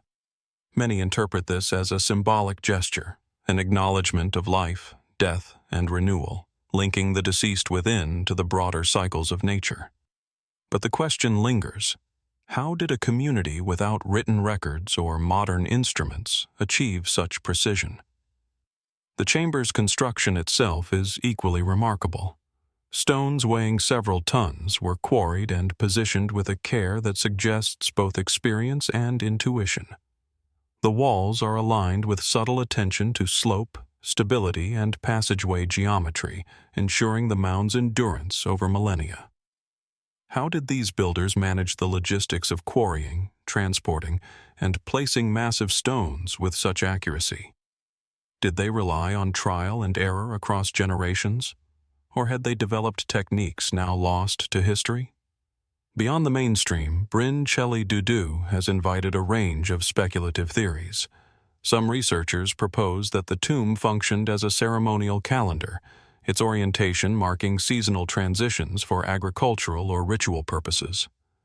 Others suggest a more symbolic interpretation. The passage may represent a journey from the world of the living into the realm of the ancestors, with the solstice illumination acting as a bridge between worlds. The subtle curve of the corridor, its narrowing and widening, may have been designed to evoke a sense of movement, anticipation, or even spiritual passage. The site also contains features that resist easy explanation. Small pits and hollows within the mound hint at activity unrelated to burial, perhaps ritual offerings or observation points. Some stones bear traces of carving, though the purpose and meaning of these markings remain undeciphered. Did the builders encode knowledge or messages in these features, intended only for those initiated into their culture? Or were these marks purely functional, part of construction techniques we can no longer reconstruct? Even the surrounding landscape contributes to the enigma. Bryn Celli Ddu sits amidst a region dense with prehistoric activity. Stone circles, standing stones, and other passage tombs dot the area, suggesting a deliberately chosen location. Why this hill? Why this vantage? Was the mound intended to form a line of sight or spiritual connection with nearby monuments? Could the builders have had an understanding of the landscape as a network, integrating sight, movement, and ritual in ways that modern archaeology only hints at? Speculative interpretations extend further. Some scholars suggest that the alignment and construction of Bryn Celli Ddu indicate a knowledge of astronomy and mathematics more sophisticated than typically attributed to Neolithic communities. Others venture that the monument may have served as a site of initiation or communal ritual, where participants engaged with cycles of light, shadow, and passage to gain insight, status, or spiritual understanding. These ideas remain unprovable, yet the coherence of the site's design continues to spark fascination. One of the most captivating aspects of Bryn Celli Ddu is its layered history. The passage tomb was built atop an earlier stone circle, and the landscape itself contains traces of even older activity. This layering suggests continuity, a sense of reverence for place maintained over generations. How did these communities understand the land? Were their intentions practical, symbolic, or both? And what knowledge, encoded in stone and alignment, has slipped from memory over the millennia? Walking through the chamber today, the effect is profound. The stones, cool and solid, press gently against the senses. The passage is narrow, forcing one to slow down, to move deliberately, to consider the effort of those who carved, transported, and positioned each slab. Light filters through small gaps, hinting at the alignment that still marks the solstice. One can almost imagine the anticipation of Neolithic observers gathered at the entrance, witnessing the sun penetrate the mound, a fleeting connection between human and cosmos. And yet, the mystery endures. Bryn Celli Ddu does not reveal its full purpose. Each answer invites more questions. How precise were the builders' astronomical observations? Were their rituals lost to time that imbued the chamber with meaning beyond burial? How much of the knowledge and cultural context has vanished, leaving us with only stones, light, and shadow? As mist drifts over the surrounding hills, and the wind stirs the grass atop the mound, Bryn Celli Ddu remains a quiet sentinel of the past. It is at once intimate and monumental, a space designed with care, precision, and intention that continues to defy full comprehension. Standing in its passage, one cannot help but wonder, how much of the world that these ancient builders inhabited can we ever truly understand? And what other secrets, hidden in plain sight beneath earth and stone, remain waiting for patient eyes and careful minds to discover? From the sun-bleached stones of Qumran, where megalithic walls endure in quiet defiance of time and desert winds, our journey returns to the gentle hills and fertile valleys of Western Europe. Here, the mystery shifts from fortified walls to a monument of passage and permanence, a tomb not only of the dead, but of human ambition, ingenuity, and ritual precision. Nestled in the French countryside, the Dolmen de Bagneux emerges as one of the largest and most enigmatic megalithic structures in Europe, its massive stones silently inviting reflection on the civilizations that raised it. At first glance, the dolmen is deceptively simple, a mound of earth and grass rising gently from the surrounding fields. But a closer approach reveals its magnitude. The structure stretches nearly 22 meters in length, with a towering capstone supported by upright slabs of limestone, each carefully fitted, forming a chamber both imposing and intimate. The sheer scale of the stones is immediately disorienting. Some slabs weigh upwards of 100 tons, their surfaces smoothed yet irregular, as though nature and human hands collaborated in the final design. The dolmen dominates its setting without dominating the horizon, a quiet assertion of presence that has endured for nearly 5,000 years. Archaeologists date Dolmen de Bagneux to the Neolithic period, around 4,700 to 4,500 BCE, placing it within a wave of monumental construction across Western Europe.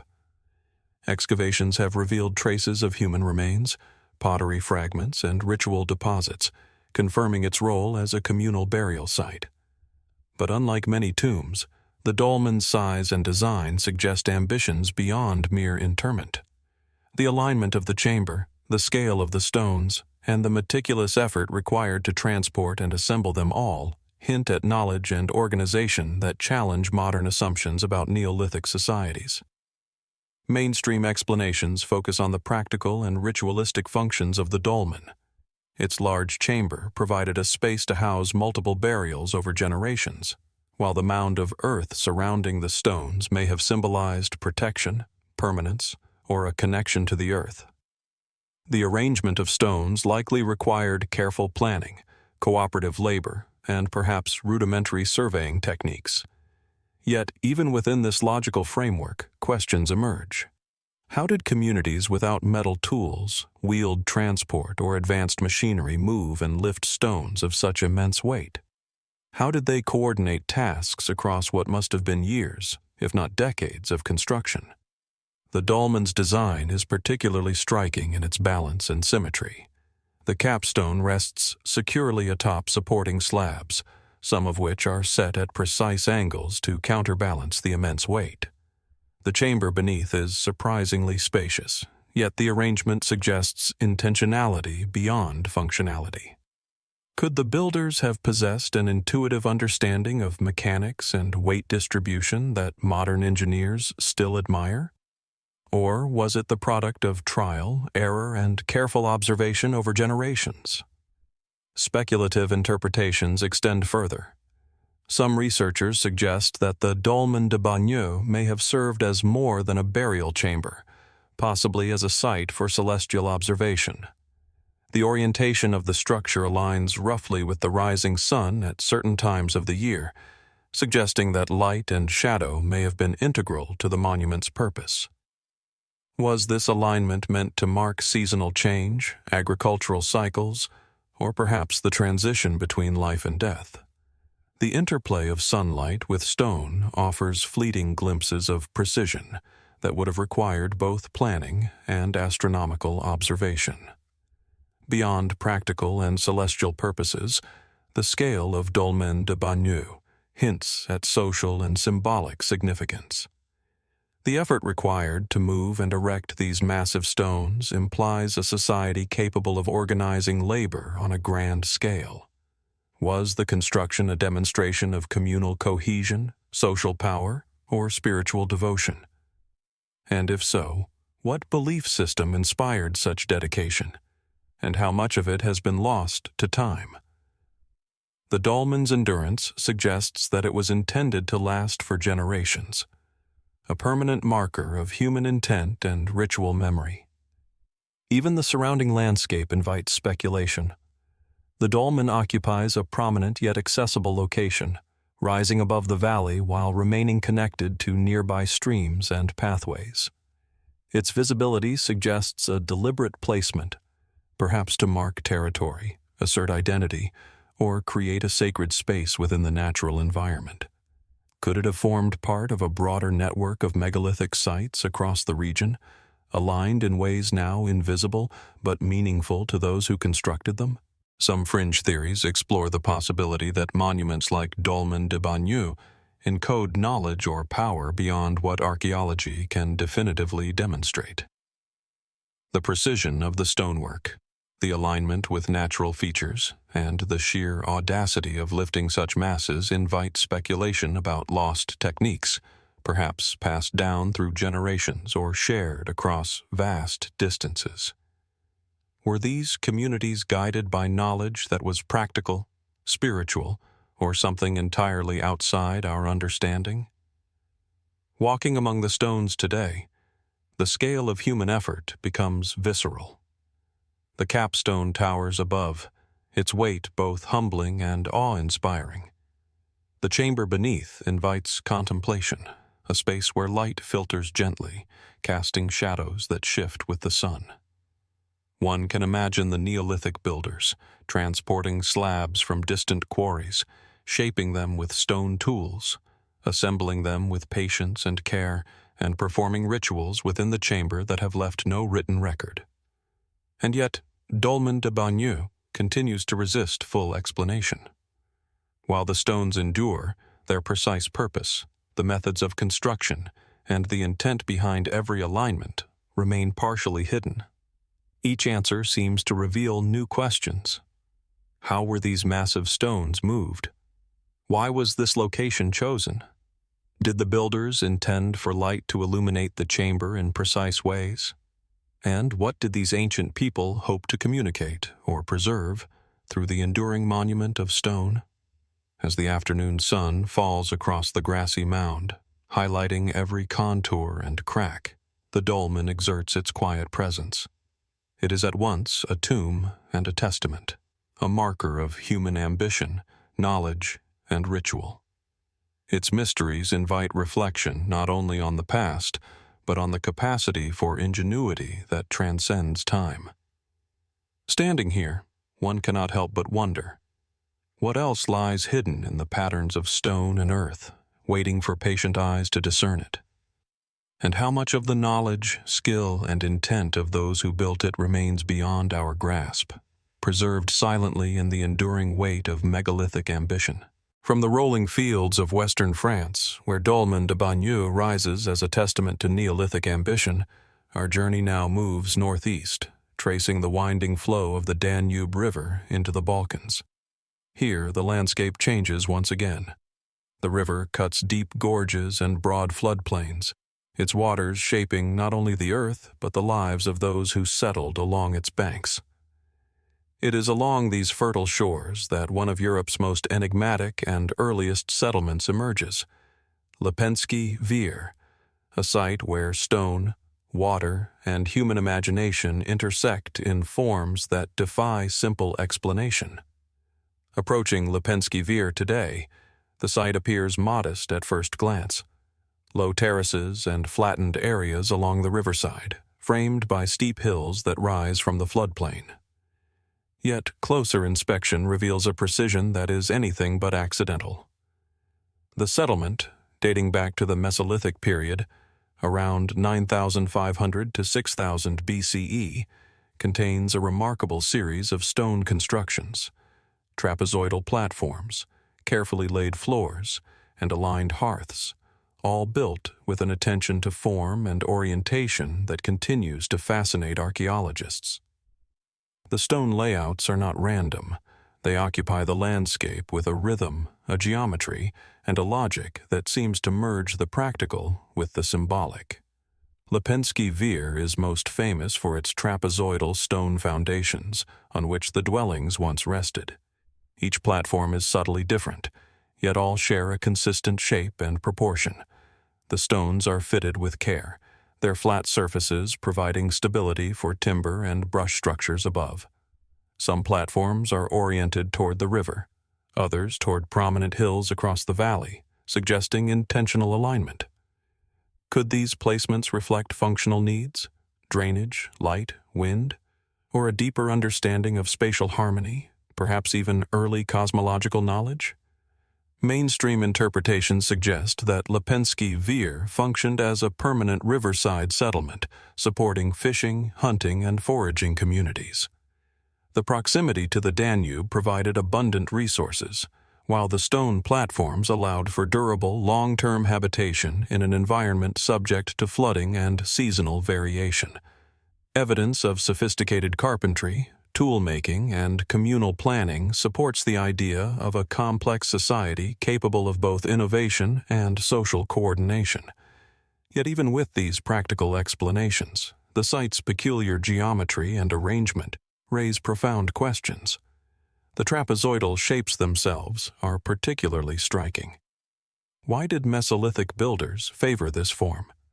It appears across dozens of platforms, consistent in proportions, yet no comparable pattern exists in nearby contemporary settlements.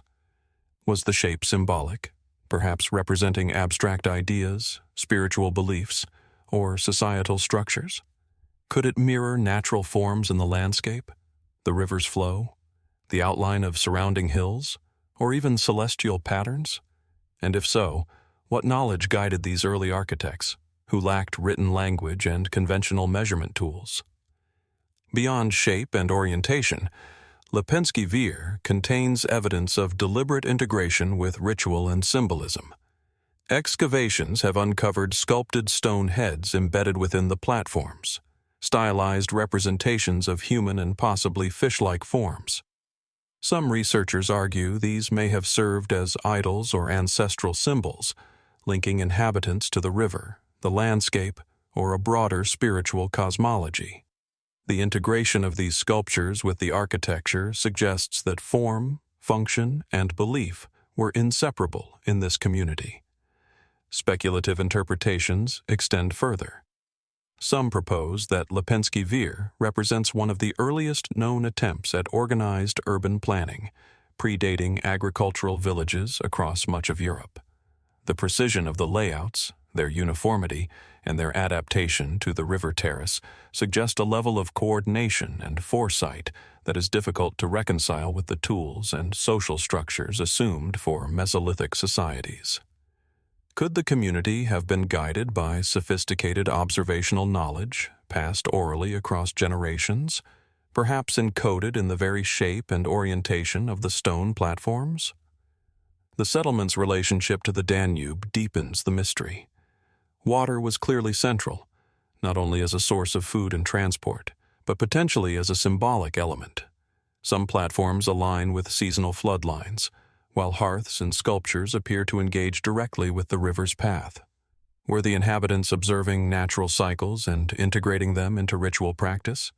Could the platforms have functioned as observatories, tracking solar, lunar, or riverine patterns in ways that informed daily life and spiritual observance? Even the construction techniques provoke awe. Stones weighing several hundred kilograms were quarried, transported, and fitted with remarkable precision. How did a Mesolithic society achieve such coordination, especially in a landscape where flooding, terrain, and logistics posed constant challenges? Some researchers have speculated that communal knowledge, carefully honed over generations, allowed these people to achieve feats of engineering that would seem improbable even in later eras. Walking among the stone foundations today, one cannot help but sense the deliberate intention behind every placement. The platforms invite reflection on proportion, alignment, and spatial awareness. The stone heads gaze outward, connecting interior spaces with the wider landscape. And yet, the full meaning of these arrangements remains elusive. Were they primarily functional, providing stable dwellings and flood protection? Or did they encode beliefs, social hierarchies, or cosmological insight that has been lost to time? Even more puzzling is the apparent continuity and precision over centuries. Lepenski Vir was not a single settlement built in haste. It evolved over hundreds of years, with platforms replaced, reshaped, and refined. Such continuity implies careful stewardship, knowledge transfer, and shared vision. How was this knowledge maintained? And what motivated generations of people to adhere to forms and layouts that are difficult to interpret today? The mystery of Lepenski Vir also invites reflection on human creativity and ambition. It challenges assumptions about Mesolithic societies, suggesting that even hunter-gatherers were capable of sophisticated spatial organization, symbolic expression, and technological ingenuity. The stone layouts endure not simply as archaeological evidence, but as a testament to human capacity for innovation and the desire to shape the environment according to both practical and spiritual needs. As the afternoon light filters across the terraces and platforms, highlighting subtle contours and the faint lines of hearths and sculpture, Lepenski Vir exerts its quiet presence. It is at once domestic and ceremonial, functional and symbolic, a community frozen in stone, yet alive in imagination. The settlement asks questions that cannot be fully answered. How were these shapes conceived and executed with such precision? What beliefs or observations informed the arrangement of platforms and sculptures? And how much knowledge of the world, embedded in stone, remains hidden beneath layers of earth and time? Standing amidst the foundations, one is struck by both the ingenuity and the enigma of the site. Lepenski Vir does not yield its secrets easily. It challenges us to see beyond immediate utility, to consider the possibility that knowledge, ritual, and spatial intelligence coexisted in ways that modern perspectives struggle to fully grasp. And in that tension between what is known and what is unknowable, the site continues to speak across millennia, inviting contemplation, wonder, and profound curiosity. From the trapezoidal platforms and sculpted stones of Lepenski Vir, where Mesolithic ingenuity meets the flowing waters of the Danube, our journey returns westward, following the currents of human imagination across time and terrain. We arrive in the verdant landscapes of Spain, where gentle hills and wooded slopes conceal one of Europe's quieter, yet profoundly mysterious, megalithic monuments, the Dolmen of Soto. Unlike the sprawling constructions of France or the geometric precision of Lepenski Vir, this dolmen exudes a more intimate, almost secretive presence, drawing visitors into a space that has witnessed millennia of human passage and ritual. The dolmen rests atop a low rise, surrounded by grasslands that ripple in the wind, with distant forests framing the horizon. Its structure is immediately striking in its simplicity and endurance. Massive upright stones form a chamber, capped by a single imposing slab that seems to hover, suspended by the careful balance of its supports. From afar, it appears unassuming, yet as one approaches, the scale becomes evident. Each block bears the marks of labor, rough-hewn in places, smoothed in others, evidence of countless hands shaping raw stone into a structure designed to endure. The air around the dolmen seems to hold a subtle stillness, as if time itself respects the monument's presence.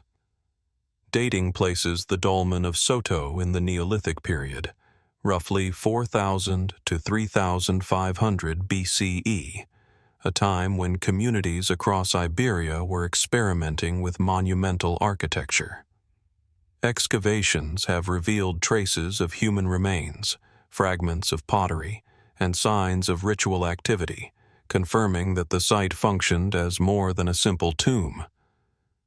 Yet the dolmen's size, orientation, and careful construction suggest that it was as much a statement of social and spiritual intent as a practical resting place. What compelled a community to invest such effort, moving massive stones across terrain without wheeled transport or metal tools to create a chamber whose construction continues to inspire awe? Mainstream explanations highlight the practical and ritual aspects of the dolmen. The upright stones and capstone form a secure, durable chamber, capable of protecting remains from the elements. The surrounding landscape, open yet elevated, offers visibility and prominence, suggesting a desire to mark territory, assert presence, or create a focal point for communal ritual. The alignment of the dolmen is not arbitrary. Subtle orientation patterns may connect to the sunrise or sunset during key seasonal moments, indicating awareness of celestial cycles. Such placement raises questions about the observational knowledge and planning skills of Neolithic builders, achieved long before written records or precise measuring instruments. Yet, the Dolmen of Soto contains elements that resist simple explanation. The sheer size of some capstones and uprights presents a logistical puzzle. How did these early communities transport and erect stones weighing several tons with only stone tools, wooden levers, and coordinated human effort? Some stones show grooves and indentations, possibly the result of repeated handling or even ritualized shaping, but their exact purpose remains uncertain. Could these markings represent a lost method of construction, a symbolic gesture, or both? The interior of the dolmen offers another layer of intrigue. The chamber is compact yet proportioned with care, with space for multiple burials arranged with apparent deliberation. Traces of ash and charcoal hint at fires or offerings made within the tomb, suggesting that the chamber was not merely a storage space for the dead, but a locus of ongoing ritual activity. Did these Neolithic people view the dolmen as a bridge between worlds, where ancestors, spirits, and the living coexisted in a shared ceremonial space? Speculative theories extend further. Some scholars propose that dolmens like Soto served as markers of social organization, asserting communal identity, territorial claim, or leadership within emerging Neolithic societies. Others suggest that the placement, alignment, and scale of the stones may encode knowledge, astronomical, symbolic, or topographical, that has since been lost.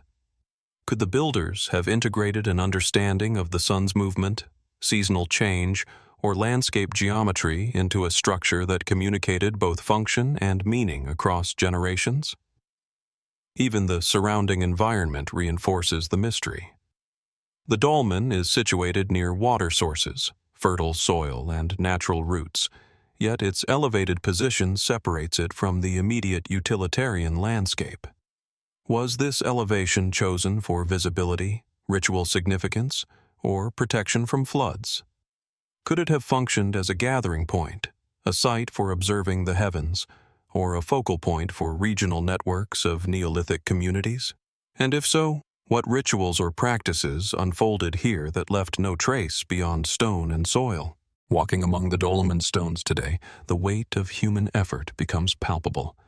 Each upright slab seems to bear the memory of labor, coordination, and intent. The capstone, massive and imposing, rests in perfect balance, a testament to practical skill, ingenuity, and possibly knowledge lost over time. The chamber invites contemplation. One senses both the physical and symbolic dimensions of the structure, the interweaving of construction, landscape, and ritual that transcends simple explanation. Even after centuries of exposure to the elements, the dolmen retains a presence that demands attention. Its stones, weathered yet steadfast, suggest permanence, a desire to endure, and perhaps a statement of human capability in the face of natural forces. The subtle interplay of light and shadow across the chamber, especially during sunrise and sunset, hints at intentional alignment, a dialogue between stone and sky, yet the meaning of that dialogue remains elusive. Dolmen de Soto challenges our assumptions about what Neolithic communities could achieve. Its construction, orientation, and continued endurance suggest a level of planning, cooperation, and understanding that modern observers struggle to fully comprehend. How much knowledge of engineering, astronomy, or symbolism was embedded in the hands and minds of its builders? And how much of that knowledge has been lost, leaving only the silent stones to testify to human ambition and curiosity? As the afternoon sun casts long shadows over the chamber and the surrounding fields, the Dolmen of Soto remains quietly monumental. It invites us to consider both human ingenuity and the mysteries that endure across millennia. Standing before it, one cannot help but ask, how were these stones moved, placed, and aligned with such precision?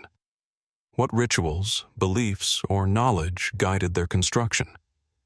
And what else lies hidden in the subtle details of the dolmen, waiting for patient observers to uncover its secrets?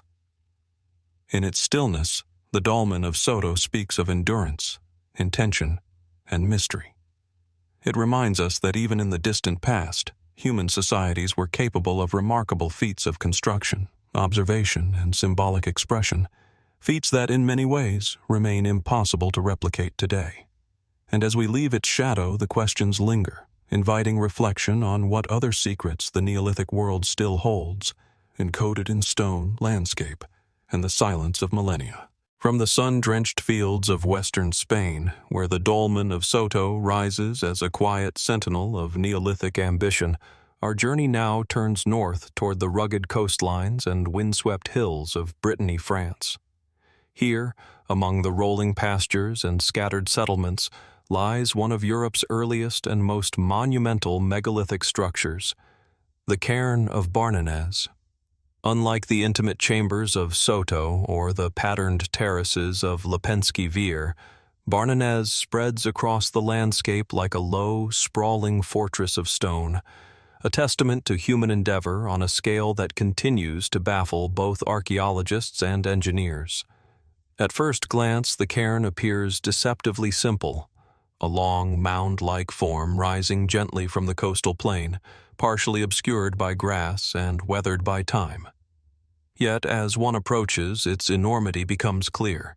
The structure stretches over 70 meters in length and reaches a height of more than 8 meters, making it one of the largest Neolithic monuments in Europe.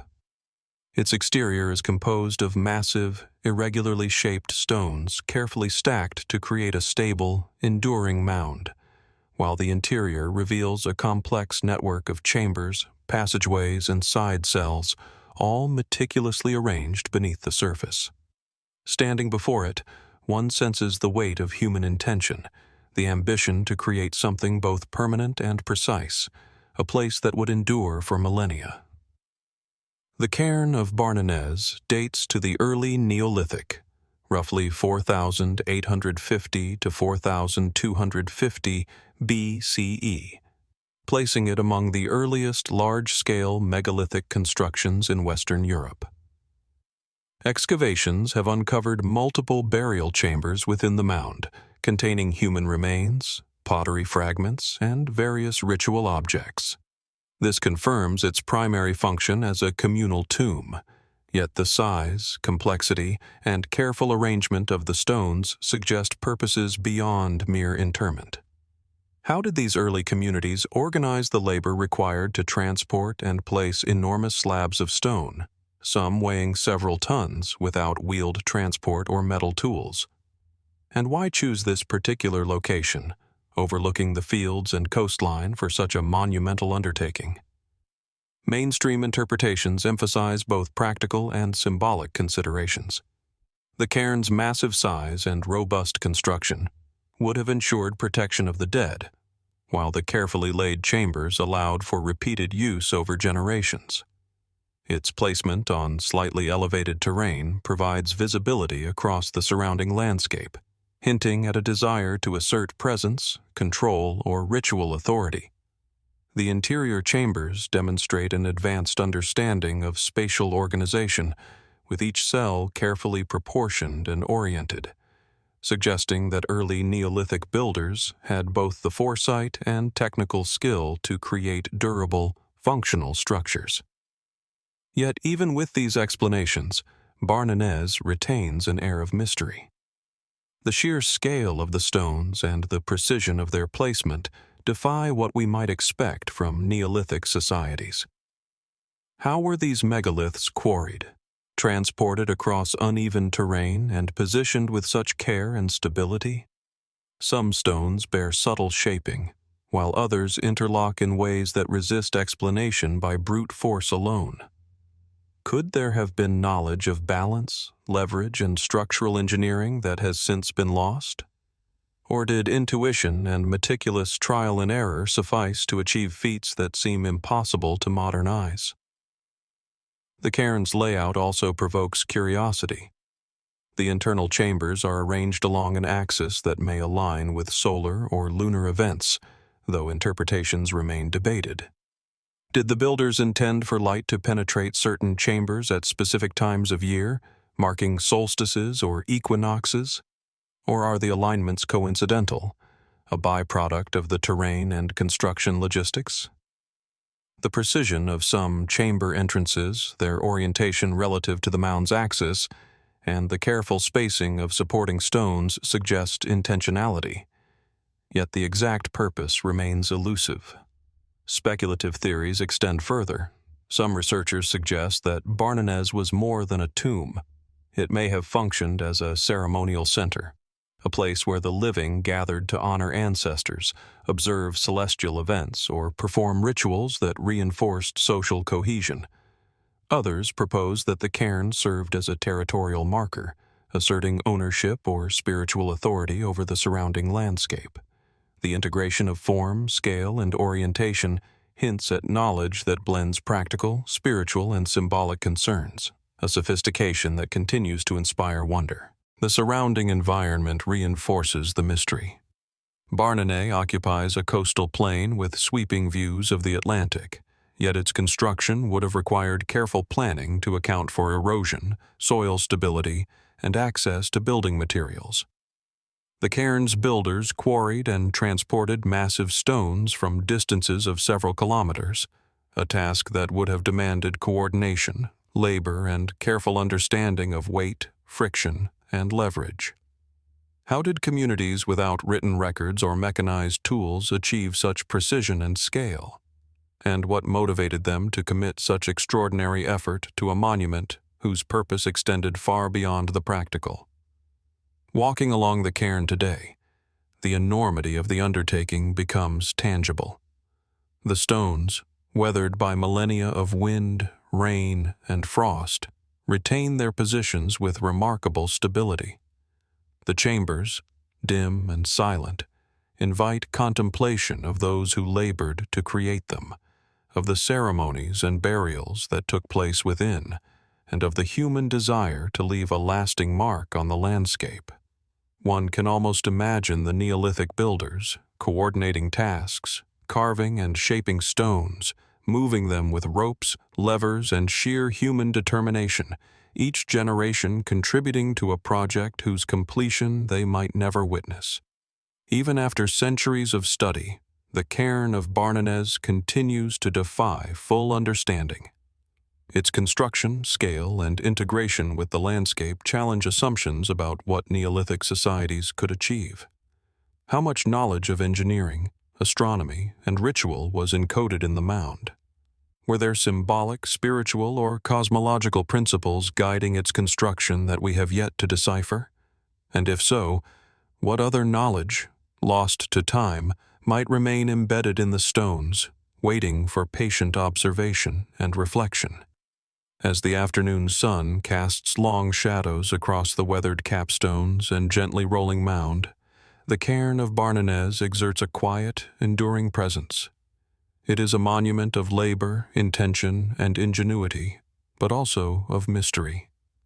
The interplay of stone, landscape, and human ambition invites reflection on the capacities of early societies, their understanding of the world, and the depth of human imagination.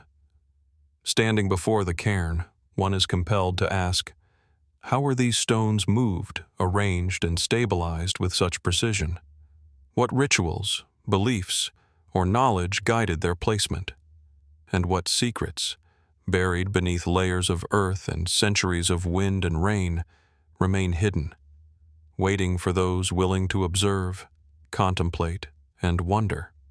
In its stillness, the Cairn of Barnenez speaks across millennia, reminding us that human ambition has always been capable of the extraordinary. It challenges us to reconcile what we know with what we can only speculate, and in doing so, it preserves a space for mystery, reflection, and the enduring fascination of monuments that even today seem impossible to replicate. From the sprawling monument of the Cairn of Barnenez, where massive stones testify to the ambitions of early Neolithic societies, our journey now turns southwest, following the windswept moors of Cornwall, England. Here, amid rugged hills, pasture, and heather, stands a smaller yet equally enigmatic arrangement. The Men-an-Tol, a series of lesser stones that, though modest in size compared to colossal cairns or dolmens, carry an air of quiet mystery and deliberate intent that has intrigued observers for centuries. The Men-an-Tol is deceptively simple at first glance. A single circular stone, pierced with a hole at its center, is flanked by two upright stones, forming a triangular arrangement on the rolling moorland. The stones are weathered by millennia of wind and rain, their surfaces pitted and scarred, yet their placement remains strikingly deliberate. The central hold stone is particularly compelling, a perfect circle carved through rock, inviting both the eye and the imagination to peer through it. From afar, the stones seem to emerge naturally from the landscape, yet the precision of their arrangement hints at intention, purpose, and knowledge that may now be lost to time. Archaeologists date Men-an-Tol to the late Neolithic or early Bronze Age, roughly 4000 to 2000 BCE. Its function remains a matter of debate, as no definitive evidence conclusively identifies its purpose. Excavations in the surrounding area have revealed traces of habitation, pottery shards, and small artifacts, indicating that the site was part of a broader landscape of human activity. Yet the stones themselves defy straightforward explanation. Were they ceremonial markers, territorial indicators, or perhaps tools aligned with astronomical observation? The absence of written records leaves these questions suspended in uncertainty, allowing speculation to coexist with measured archaeological insight. Mainstream interpretations suggest that the hold stone may have had ritual or symbolic significance. Historical accounts from the region indicate that local populations believed passing infants or the sick through the hole could confer healing or protection. Some researchers propose that the arrangement of stones may have functioned as a focal point for ritual activity, possibly connected to seasonal cycles, fertility rites, or ancestor veneration. Yet these explanations, though plausible, cannot fully account for the precision and durability of the structure. Why carve a perfect circle through hard stone without metal tools? How did builders ensure the stability of such a freestanding stone over millennia, resisting frost, wind, and erosion? The triangular configuration adds another layer of mystery. The stones are oriented in a way that appears deliberate, with the central hold stone framed by its companions. Some researchers have suggested alignments with the rising or setting sun, or with notable features in the surrounding terrain. Could these alignments have marked seasonal events, solar cycles, or even celestial phenomena unknown to us? And if so, what knowledge guided the builders, who relied entirely on observation, intuition, and simple tools to achieve such precision? The very act of carving the hold stone is a feat of engineering that raises questions. The rock is hard and resistant, yet a circular void was achieved, perfectly round, smooth, and enduring. How was this accomplished with the rudimentary tools available during the late Neolithic? Was it a painstaking labor over weeks or months, guided by simple geometric principles and patient observation? Or did the builders employ methods now lost to history, passed down orally from generation to generation? Speculative interpretations extend further, inviting consideration of symbolic, ritual, and astronomical possibilities. Some theorists suggest that the Men-an-Tol may have functioned as a portal, a liminal space connecting the human and spiritual realms, especially given its association with healing rituals. Others propose that the stones were markers of sacred landscape geometry, part of a network of megalithic sites across Cornwall that encode knowledge of the land, sky, and human movement within it. The interplay between the natural terrain and the deliberate placement of the stones hints at a sophistication that challenges assumptions about the capabilities of small Neolithic communities. The surrounding landscape amplifies the mystery. Positioned on a rise with sweeping views of moorland, Men-an-Tol occupies a liminal space between earth and horizon, blending visibility with isolation. Was this chosen for practical reasons, to mark territory or guide travelers, or for symbolic purposes, creating a space set apart for ritual, observation, or communal gathering? And what role did the surrounding hills, valleys, and watercourses play in the decision to place these stones exactly here? Walking among the stones today, the scale of human intention is palpable. Unlike massive cairns or dolmens, the Men-an-Tol relies on subtlety rather than size. Its power lies in form, proportion, and placement. The holed stone frames the world in miniature, drawing attention to what is visible, what can pass through, and what remains outside. The mind cannot help but wonder at the patience, skill, and cultural understanding required to conceive and execute such a structure. Even the stone's endurance over thousands of years provokes awe. It has withstood wind, rain, frost, and human interference, remaining upright, stable, and functional. The very act of survival invites reflection. How much care, knowledge, and observation went into ensuring that this modest arrangement could persist? And what does that persistence reveal about the intentions of the builders? Were they focused on longevity, ritual efficacy, or some combination of both? The Men-an-Tol also challenges assumptions about scale and significance. Unlike enormous cairns, dolmens, or stone circles, its impact is subtle, almost intimate. Its mystery resides not in sheer mass, but in the precision of its form, the intentionality of its placement, and the evocative potential of the holed stone. In this quiet monument, we see a capacity for thought, observation, and ritual sophistication that resonates across millennia. As the wind sweeps across the moor and sunlight grazes the edges of the holed stone, the Men-an-Tol remains a place of quiet reflection, mystery, and invitation. It is a monument that asks questions rather than provides answers. How was the whole carved with such precision? Why were these stones arranged in this triangular formation? Did the builders intend a ritual, a marker, or an astronomical alignment? And what knowledge, ritual, or belief guided their decisions, knowledge that may now be irretrievably lost? In its stillness, the Men-an-Tol lesser stones offer a subtle yet profound insight into the capabilities of Neolithic communities. They remind us that even the smallest monuments can carry intention, knowledge, and mystery. They challenge our understanding of what is possible with simple tools, human patience, and observation of the natural world.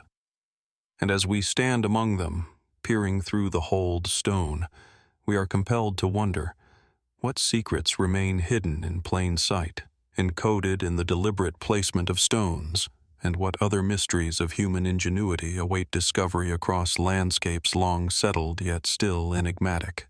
From the rugged moorlands of Cornwall, where the Men-an-Tol lesser stones quietly mark human intention through subtle form and alignment, our journey now crosses continents and climates, moving from the windswept coasts of Europe to the arid expanses of South America.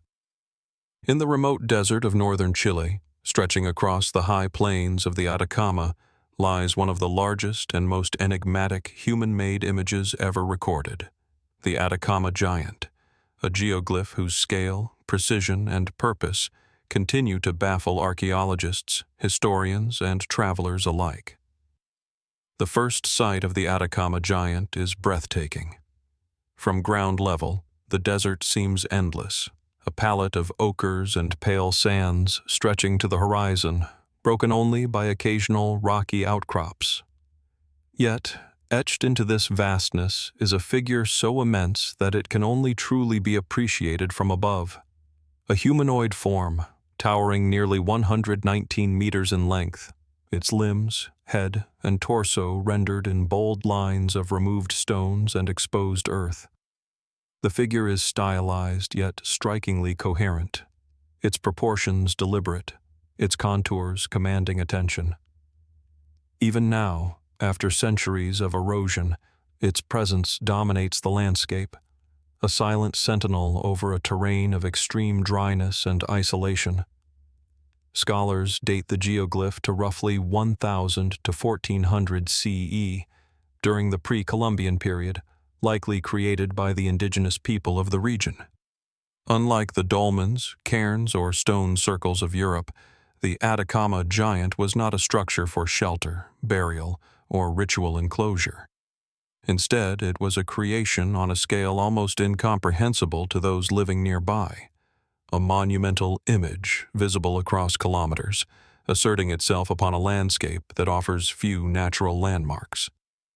The techniques used were simple, clearing dark stones to expose the lighter earth beneath, creating contrast and defining shape. Yet the simplicity of the tools belies the complexity of the vision and coordination required. How did its creators conceive a figure of such magnitude without aerial perspective or modern surveying equipment? Mainstream explanations suggest that the Atacama Giant may have functioned as an astronomical calendar. Researchers note that certain points on the geoglyph correspond to solstices and other solar events, hinting at a dual purpose: symbolic, perhaps representing a deity or shamanic figure, and practical, serving as a guide for agricultural cycles or ritual timing.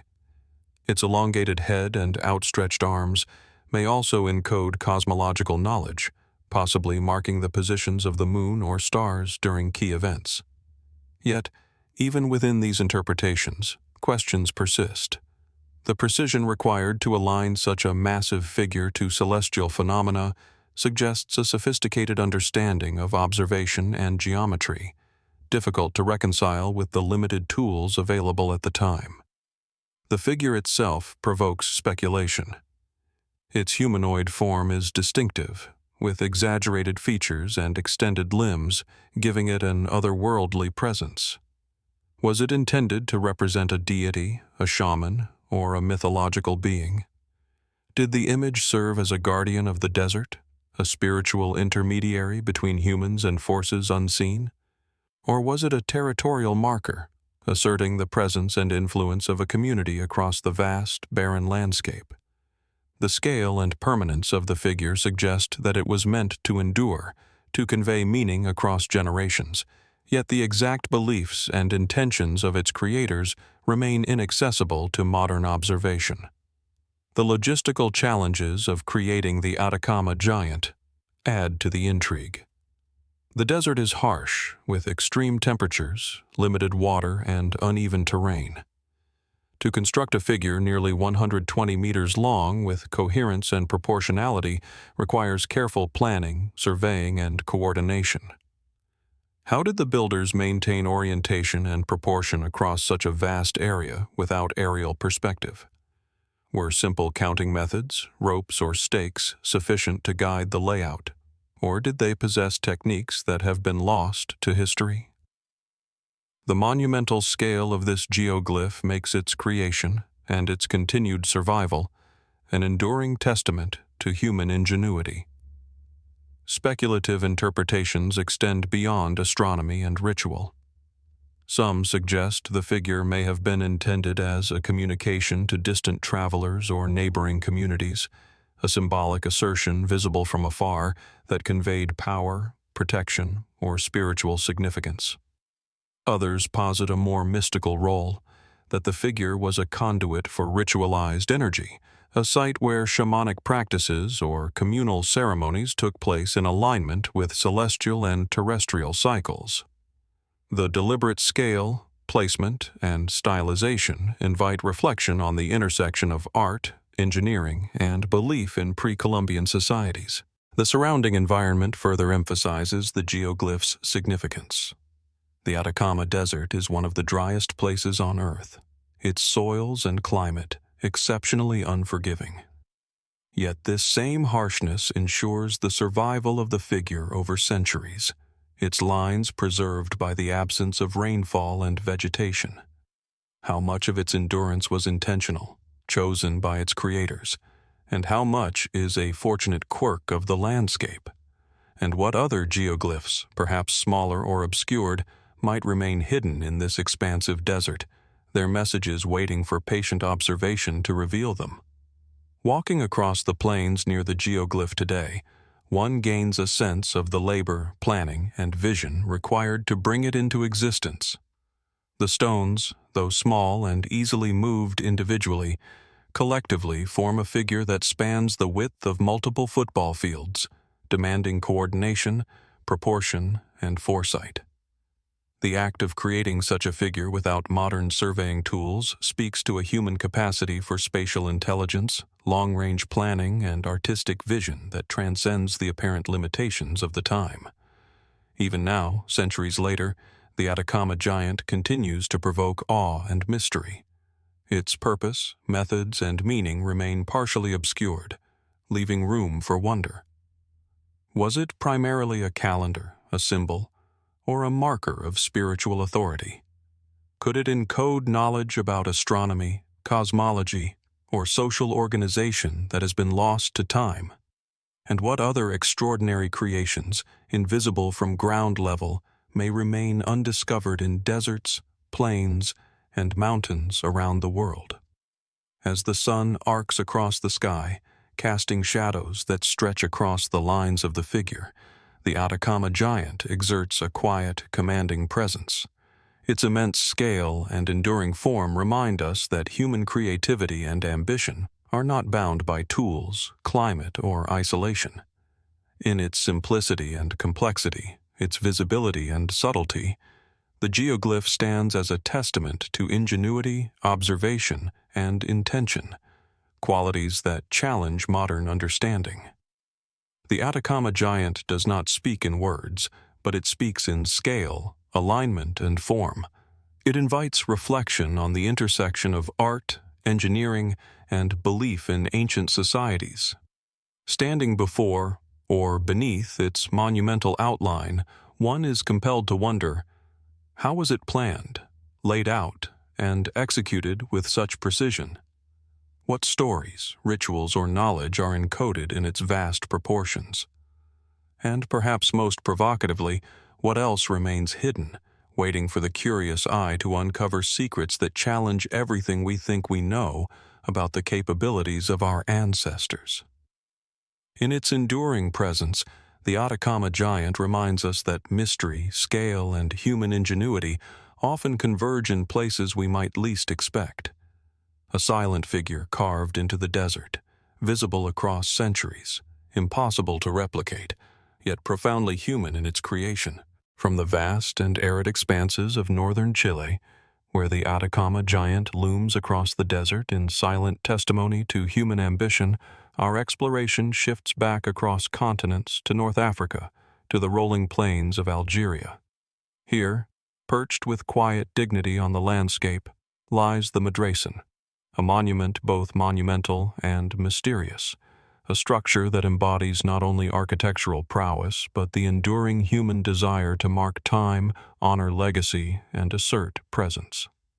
At first sight, Medracen appears deceptively simple, a towering cylindrical structure rising from the earth, its smooth sandstone walls weathered by centuries of wind and sun. From a distance, it dominates the horizon, drawing the eye with its symmetry and presence. Yet up close, it reveals details that are equally captivating and puzzling. The cylindrical core is encircled by smaller buttresses or terraces, their exact number varying depending on interpretation, creating a subtle rhythm in stone that is both functional and aesthetic. The monument stands on elevated terrain, commanding a view of the surrounding plains, its placement suggesting deliberate choice rather than chance. The air around it seems to hum with quiet significance, as though the structure itself communicates the weight of history, loss, and human endeavor. Dating the Medracen has posed challenges, though it is generally placed within the Numidian period, roughly 3rd century BCE. Historical sources suggest it was built as a royal mausoleum, intended to house the remains of King Massinissa or his successors, though the identities of those interred remain a topic of scholarly debate. Archaeological surveys reveal that the interior once contained a burial chamber, now largely empty, and traces of funerary offerings, including pottery shards and other artifacts, hinting at rituals performed within its walls. Yet, while its function as a tomb seems clear, the scale, precision, and sophistication of its construction continue to provoke questions. How did the builders lift massive stone blocks, cut and fit them with such precision, and create a structure that has endured nearly 23 centuries in a region of fluctuating climate and seismic activity? The Medracen's architecture is particularly intriguing. Its cylindrical form, rarely seen in other contemporary structures of the region, suggests both symbolic and practical considerations. Some researchers propose that the circular design represents eternity, a common motif in funerary architecture, while others argue that the terraces may have served as structural reinforcements, distributing weight and ensuring stability over time. Yet the exact method by which the stones were quarried, transported, and precisely positioned remains elusive. Without cranes, pulleys, or modern engineering tools, the accomplishment seems almost impossibly sophisticated. Was it sheer ingenuity, cooperative labor, or knowledge passed down through generations that allowed such precision? Beyond its architectural marvel, the Medracen occupies a liminal space between the natural and human-made world. Its elevated position provides commanding views of the surrounding plains, suggesting an intent not only to house the dead, but also to assert presence, authority, and permanence across the landscape.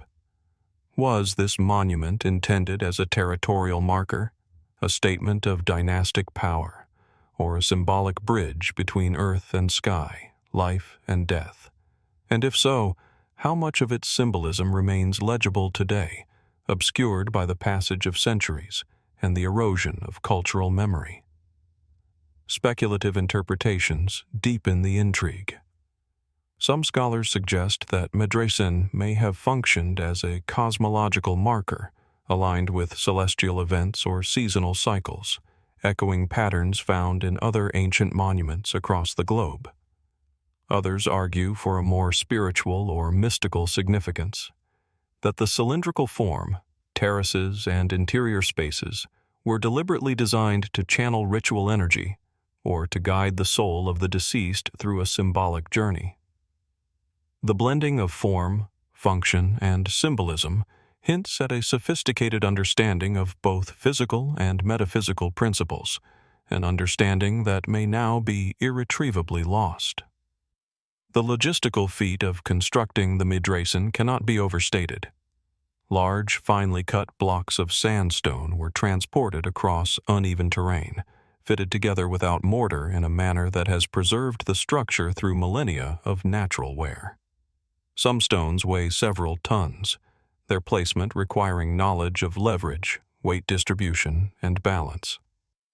Could these techniques have been discovered through trial and error, or were they part of a codified system of construction knowledge, passed orally from master builders to apprentices over generations? Walking around the Medracen today, the sense of human ambition and precision is tangible. The monument's symmetry, the careful spacing of its terraces, and the solidity of its walls speak of forethought, expertise, and a desire to create something permanent. The silence of the surrounding plains amplifies the effect. Here is a structure built not only to endure but to command attention, a testament to both mortality and human creativity. And yet, its interior emptiness and the absence of definitive inscriptions leave questions hanging in the air, unanswered and open to reflection. Even after centuries of study, the Medracen continues to resist full understanding. Its architectural complexity, scale, and durability challenge assumptions about what Numidian societies could achieve, inviting reconsideration of the knowledge, skill, and social organization required. How much of the design was functional, and how much symbolic? Did the terraces encode cosmological or spiritual knowledge? And what cultural practices, rituals, or beliefs motivated the construction of such an imposing monument, whose presence still resonates centuries later? The Medracen also encourages reflection on continuity and loss. Unlike the ephemeral nature of many human creations, it has survived virtually intact, a bridge across centuries connecting us to a civilization long vanished. Yet the context, the social structures, the religious beliefs, the precise rituals, has faded. In its endurance and silence, the monument invites us to consider what knowledge can be transmitted through stone and what is inevitably lost to time. As the afternoon sun casts long shadows along the cylindrical walls and terraces, the Medracen exerts a quiet, commanding presence. Its circular form and commanding placement invite contemplation, both of the engineering marvel it represents and of the human stories embedded within its stones. It reminds us that even in eras long past, people sought to leave a mark upon the earth that would endure beyond a single lifetime, speaking not only of authority and ambition, but of human curiosity, creativity, and the desire to connect with forces beyond the visible world. The Medracen does not reveal all its secrets, yet it compels reflection. How were these massive stones transported and precisely arranged? What rituals or beliefs dictated the monument's design? And what knowledge of astronomy, engineering, or cosmology was embedded in its form? Standing before it, one cannot help but wonder what else remains hidden in the interplay between stone, landscape, and human intention, a mystery enduring as long as the monument itself. In its quiet presence, the Medracen bridges time, culture, and knowledge. It challenges our assumptions, invites reflection on human ingenuity, and preserves a space for contemplation and wonder. And in that space, the mystery remains. How much of its story has survived in stone, and how much is still waiting, silent and resolute, to be uncovered? From the silent plains of Algeria, where the Medracen rises as a monument to ambition, power, and mystery, our journey now moves across the Mediterranean to the sun-bleached islands of Malta. Here, on the gentle slopes of the central island, lie the Skorba Temples, an ancient complex whose carefully arranged megaliths and intricate layouts whisper of ritual, astronomy, and human ingenuity that flourished thousands of years ago, yet remains only partially understood today. Approaching Skorba, the visitor first notices the careful rhythm of stone. Large blocks, some rough-hewn and others finely shaped, form walls, thresholds, and chambers, interlocking in a deliberate pattern that has survived the erosion of centuries. The site occupies a gentle rise, providing subtle views of the surrounding countryside, yet it feels enclosed, almost intimate, a sanctuary sculpted in stone. Its layout is irregular yet coherent, with multiple small temples and ancillary spaces arranged to create a sense of movement and procession, as if guiding the visitor along a path of unseen significance. There is a stillness here, punctuated only by the wind and the occasional call of a bird. But within that quiet lies the weight of millennia. The Skorba Temples date to roughly 3,600 to 2,500 BCE, making them part of the Maltese megalithic tradition, among the earliest monumental stone constructions in the Mediterranean. Archaeological excavations have revealed layers of occupation, from early farming communities to more organized ritual activity, including altars, hearths, and a variety of carved artifacts. These findings confirm the site's function as a ceremonial and religious center, yet the precise nature of its rituals, beliefs, and cosmological significance remains tantalizingly out of reach. How did such small communities organize the labor necessary to transport, shape, and erect massive stones? What drove them to build not merely functional structures but spaces that convey symbolism, movement, and orientation across the landscape? The architecture itself provokes both admiration and puzzlement. Skorba is composed of multiple temples, each with a distinct plan, often forming semicircular or trefoil shapes. Chambers are interconnected through narrow passages, sometimes aligned with entrances and hearths in a manner that suggests intentionality rather than randomness. Some researchers argue that these alignments correspond to astronomical events, such as solstices or equinoxes, hinting at an understanding of celestial cycles woven into ritual practice. Yet, confirming such alignments is challenging given the shifting horizon over millennia and the fragmentary state of the site. Could the builders have possessed precise observational skills, translating the patterns of sun, moon, and stars into architectural form? And if so, how did they reconcile these observations with the practical demands of construction and ritual use? Artifacts discovered within the temples further deepen the enigma. Small figurines, intricately carved stone altars, and decorated pottery suggest a symbolic language that is only partially decipherable today. Many of the figures depict abstract or exaggerated forms, with enlarged heads, pronounced features, or stylized postures, evoking ritual, fertility, or spiritual themes.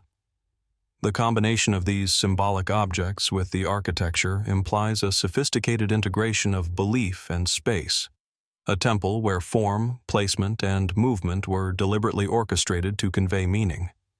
What knowledge guided these decisions? How much was practical, how much symbolic, and how much lost to the passage of time? The construction techniques themselves raise questions that continue to intrigue archaeologists. Large megaliths were quarried from nearby limestone, transported over uneven terrain, and carefully fitted together without mortar. Some stones were shaped with impressive precision, their flat surfaces and interlocking joints suggesting methods that required advanced understanding of leverage, balance, and geometry. Could the builders have developed sophisticated engineering techniques independently, through observation and trial, or were there traditions of construction knowledge passed down through generations that are now lost? The scale of the effort, combined with the site's enduring presence, points to an extraordinary level of social organization and cooperative labor. Speculative interpretations extend beyond engineering and ritual. Some theorists suggest that Skorba served as a focal point for regional communities, a hub for pilgrimage or seasonal gathering, where ceremonies reinforced social cohesion and collective identity. Others posit that its orientation and architecture may encode cosmological or symbolic knowledge, connecting human activity with celestial cycles and the broader landscape. The semicircular chambers, careful thresholds, and central hearths could reflect a ritual choreography designed to guide participants through a spiritual journey, with movement and observation as integral components of the experience. The landscape surrounding Skorba amplifies its presence and purpose. The gentle rise upon which it sits offers subtle vantage points over the surrounding countryside, while maintaining a degree of enclosure that separates the sacred from the everyday. Was this choice purely practical, elevated terrain for visibility and drainage, or was it symbolic, creating a threshold between human and divine, life and death, mundane and ritualized space? And how might the builders have experienced this interplay of stone, space, and horizon, understanding intuitively what modern archaeologists can only speculate about? Walking among the ruins today, one senses both the monumental effort and the intimate intention behind the construction. The stones are weathered, their edges softened, yet the patterns of placement, orientation, and proportion remain evident. The site invites reflection on human creativity, persistence, and capacity for abstraction, an understanding of form, space, and symbolism that challenges modern assumptions about prehistoric societies. Even in its fragmentary state, Skorba conveys a sophisticated dialogue between earth, stone, and human intention. Despite centuries of study, Skorba temples resist full interpretation. Their complexity, scale, and integration with ritual practice provoke questions that remain unresolved. What ceremonies took place within these chambers, and what knowledge or beliefs guided them? How did communities achieve such precision and endurance in construction without the tools or technology we consider essential today? And what other symbolic or astronomical elements lie hidden in the arrangement of stones, waiting for discovery through careful observation and insight? As the Mediterranean sun sweeps across the landscape, casting shadows that accentuate the contours of the chambers, the Skorba temples continue to stand as silent witnesses to human ambition, ingenuity, and mystery. Their weathered stones speak not in words, but in scale, placement, and enduring presence, inviting reflection on the intersection of art, engineering, and ritual. In their stillness, the Skorba temples offer a profound reminder. Even in the distant past, human societies were capable of creating spaces that combined technical skill, spiritual intention, and social cohesion, structures that continue to inspire wonder and invite inquiry. Standing within these ancient walls, one cannot help but ask, how were these temples conceived, planned, and constructed with such precision? What rituals and beliefs guided every threshold, chamber, and hearth? And what secrets, hidden in stone and shadow, remain for those willing to look, to wonder, and to imagine? Here, in the quiet interplay of stone, sky, and human endeavor, the Skorba temples hold their mystery, enduring through millennia, challenging our understanding, and reminding us that some achievements, though crafted with simple tools, remain impossible to fully replicate today. From the sun-drenched slopes of Malta, where the Skorba temples stand as quiet witnesses to human ambition and ritual, our journey turns northward, across the storm-lashed seas, to the rolling highlands of Scotland. Here, amid ancient pine groves and gently undulating hills, lies a collection of stone monuments whose subtle beauty and enduring mystery have captivated observers for centuries, the Clava Cairns. Unlike grandiose megaliths or towering pyramids, these cairns seem at once delicate and monumental, intimate yet profoundly cosmic, drawing the visitor into a landscape that feels both familiar and otherworldly. The Clava Cairns are remarkable for their precision, placement, and the interplay between architecture and natural landscape. Approaching them, one is immediately struck by the circular arrangement of large, carefully shaped stones surrounding low mounds of rubble. Many cairns feature a central chamber, often accessible through a narrow passage, while the exterior is encircled by standing stones that form a subtle ring, sometimes tipped with distinctive recumbent stones on the southwest side. These recumbent stones, set on edge and aligned with unusual care, hint at deliberate orientation, a connection to celestial cycles that has drawn generations of archaeologists and stargazers alike. The site's location, on slightly elevated terrain overlooking valleys and glens, creates a sense of elevation not only in the physical landscape but also in the mind, as though the cairns bridge earth and sky, life and death, the tangible and the unseen. Dating to approximately 2500 to 2000 BCE, the Clava Cairns are part of the late Neolithic and early Bronze Age tradition of burial and ritual monuments in northeastern Scotland. Excavations have revealed cremated remains within the central chambers, alongside traces of pottery, beads, and other ritual objects. These findings confirm their role as funerary structures, yet they leave tantalizing questions unanswered. Why were the cairns arranged in circular clusters, sometimes with multiple mounds in close proximity? What motivated the orientation of the stones and passages toward specific points on the horizon? And how did the builders, with limited technology, manage such precise construction, achieving both durability and alignment that endure to this day? The architectural sophistication of the Clava Cairns is remarkable.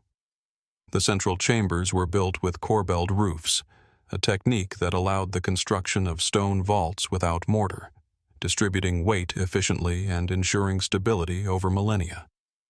Surrounding stones were carefully shaped to interlock or stand in precise positions, demonstrating an understanding of balance, leverage, and material properties. The circular rings of standing stones, often subtle in elevation yet visually commanding, suggest a design that was as much about aesthetic perception as structural necessity. Were these stones intended to mark the passage of the sun, moon, or stars?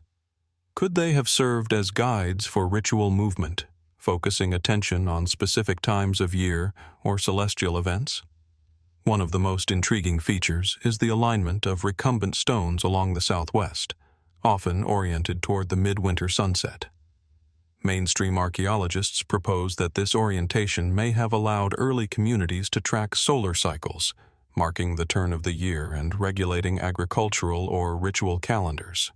Yet, the precision of these alignments, combined with the care in stone shaping, suggests knowledge of observation and geometry that challenges assumptions about the technological capabilities of small Neolithic societies. How were measurements taken over generations without written records? How did builders achieve such consistent orientation across multiple cairns? These questions remain open, their answers elusive yet compelling. Speculative theories deepen the mystery. Some researchers suggest that the Clava Cairns were not merely tombs, but ceremonial centers where the living interacted with the spiritual or ancestral world.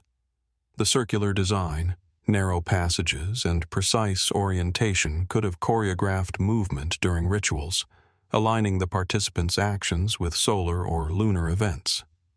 Others propose that the cairns may have acted as markers of territory or spiritual authority, embedding knowledge of the landscape, horizon, and celestial cycles into stone. Could these monuments encode information now lost to time, blending art, science, and ritual in ways that modern observers can only partially reconstruct? The labor required to create these cairns must not be underestimated. Large stones, quarried from nearby outcrops, were transported across uneven terrain, shaped and placed with care. The mounds themselves required coordinated effort to pile rubble evenly, maintain stability, and create chambers that would endure for thousands of years. Without cranes, pulleys, or metal tools, the builders relied on ingenuity, leverage, ropes, and precise observation to achieve results that remain durable to this day. The scale of human coordination implied by these constructions speaks to social organization, communal effort, and a cultural emphasis on permanence and memory. Walking among the Clava Cairns today, one is struck by the quiet interplay of stone, shadow, and landscape. The mounds appear modest in scale, yet their careful arrangement and the subtle geometry of the surrounding stones create a sense of awe. The alignment of passages and recumbent stones draws the eye to the horizon, connecting observer, monument, and sky. Even in winter, when mist curls along the hills and wind sweeps through the standing stones, there is a palpable sense that these cairns were designed not only to house the dead, but to frame human experience in relation to the cosmos. Despite centuries of study, the Clava Cairns continue to resist full explanation. Their construction, orientation, and integration with landscape and sky provoke questions that remain unanswered. How were such precise alignments and forms achieved without written plans or aerial perspective? What rituals took place within the chambers and among the stone rings? How much of the design encoded knowledge of astronomy, cosmology, or social order? And what other subtleties, hidden in stone or in the play of light and shadow, have yet to be discovered? As the sun sets over the northeastern Scottish hills, casting long shadows that stretch across the cairns and highlight the texture of each stone, the Clava Cairns remain enduringly enigmatic. Their presence bridges millennia, connecting us to a society whose knowledge, skill, and ritual sophistication remain only partially understood. They remind us that human creativity and ingenuity often manifest in forms that survive time, challenging modern assumptions about technology, social organization, and symbolic thought. The Clava Cairns do not speak in words. They speak in proportion, placement, and endurance. They invite reflection on the interplay of human intention, natural landscape, and celestial observation. Standing among these ancient stones, one cannot help but wonder, how did the builders conceive and execute such precise and enduring monuments?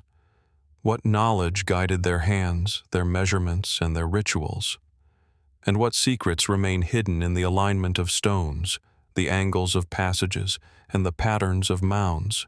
Secrets that continue to elude modern understanding, quietly waiting for patient observation and reflection? In their stillness, the Clava Cairns exemplify the enduring capacity of human societies to create structures of purpose, beauty, and mystery.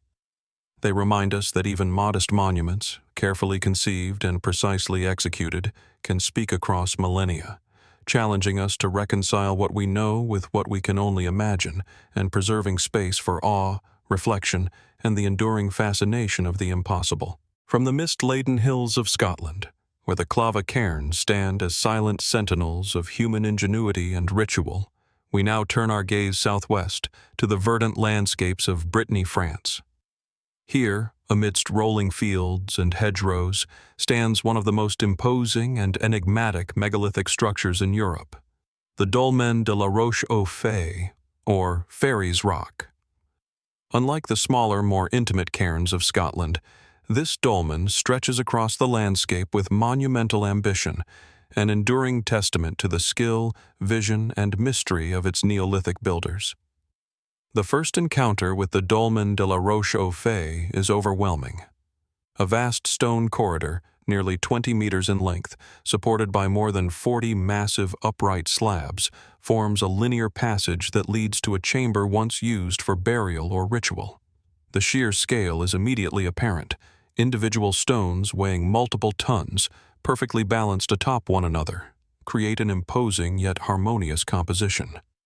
The surrounding countryside, gently rolling and punctuated by hedgerows and small fields, contrasts sharply with the dolmen's bold geometry, emphasizing the audacity of its construction. As sunlight strikes the stones, shadows fall into the corridor, accentuating the height and depth of the structure and inviting the visitor to imagine the ceremonies, rituals, or burials that may have occurred within its walls. Archaeologists date the Dolmen de la Roche-aux-Fées to approximately 4,500 to 4,000 BCE, situating it firmly within the late Neolithic period. Excavations have revealed fragments of pottery, flint tools, and occasional traces of human remains, confirming its function as a collective tomb. Yet while its role as a burial site is clear, the monument's scale, design, and execution raise profound questions about the knowledge, organization, and technical skill of the people who built it. How did small communities, using only simple tools and human labor, quarry, transport, and erect stones weighing several tons with such precision? How did they conceive a structure so massive and geometrically consistent without modern surveying equipment or written plans? The dolmen's design is striking for its linearity and proportionality.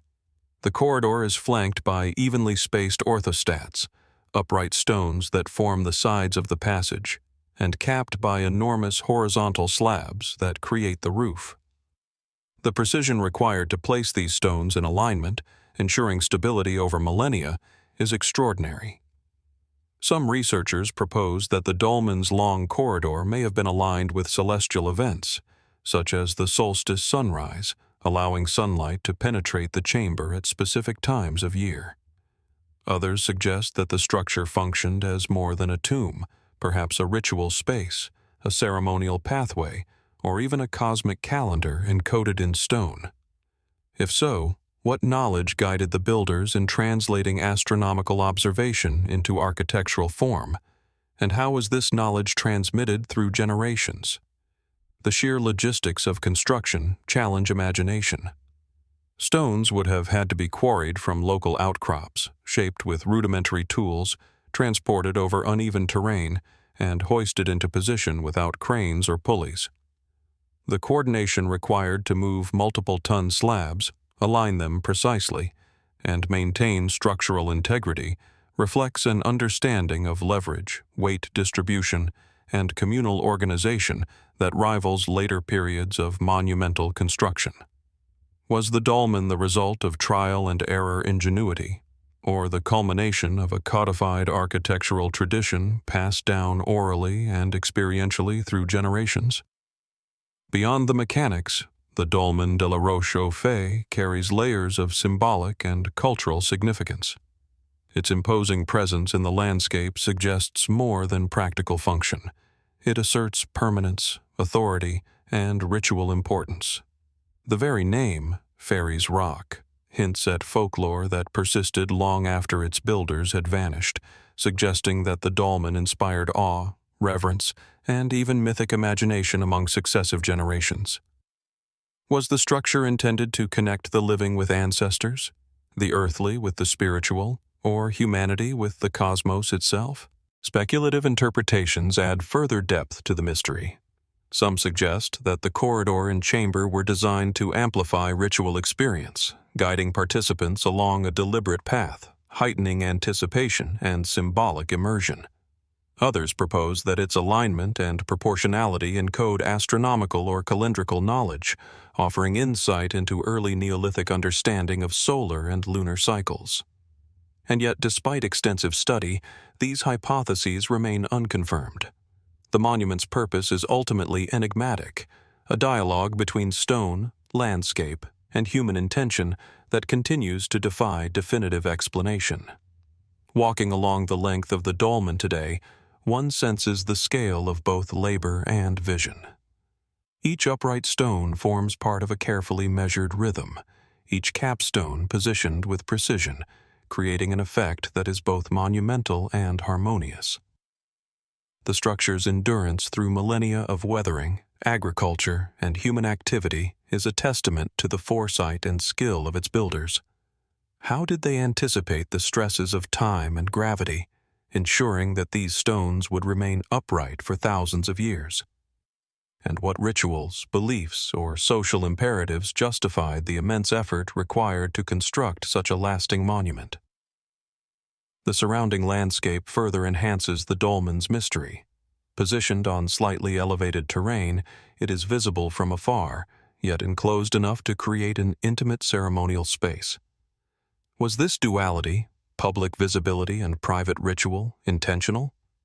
Did the builders envision the dolmen as a focal point for community gatherings, seasonal ceremonies, or ancestral veneration? And how did the natural contours of the land influence the placement, orientation, and scale of the stones? Even now, the Dolmen de la Roche-aux-Fées retains an aura of quiet majesty and unresolved enigma. Its scale, precision, and durability challenge assumptions about Neolithic societies, prompting reflection on the intersection of art, architecture, ritual, and observation. How much of its design reflects practical engineering, and how much was symbolic or cosmological? What knowledge, now lost, guided the selection, transportation, and placement of each stone?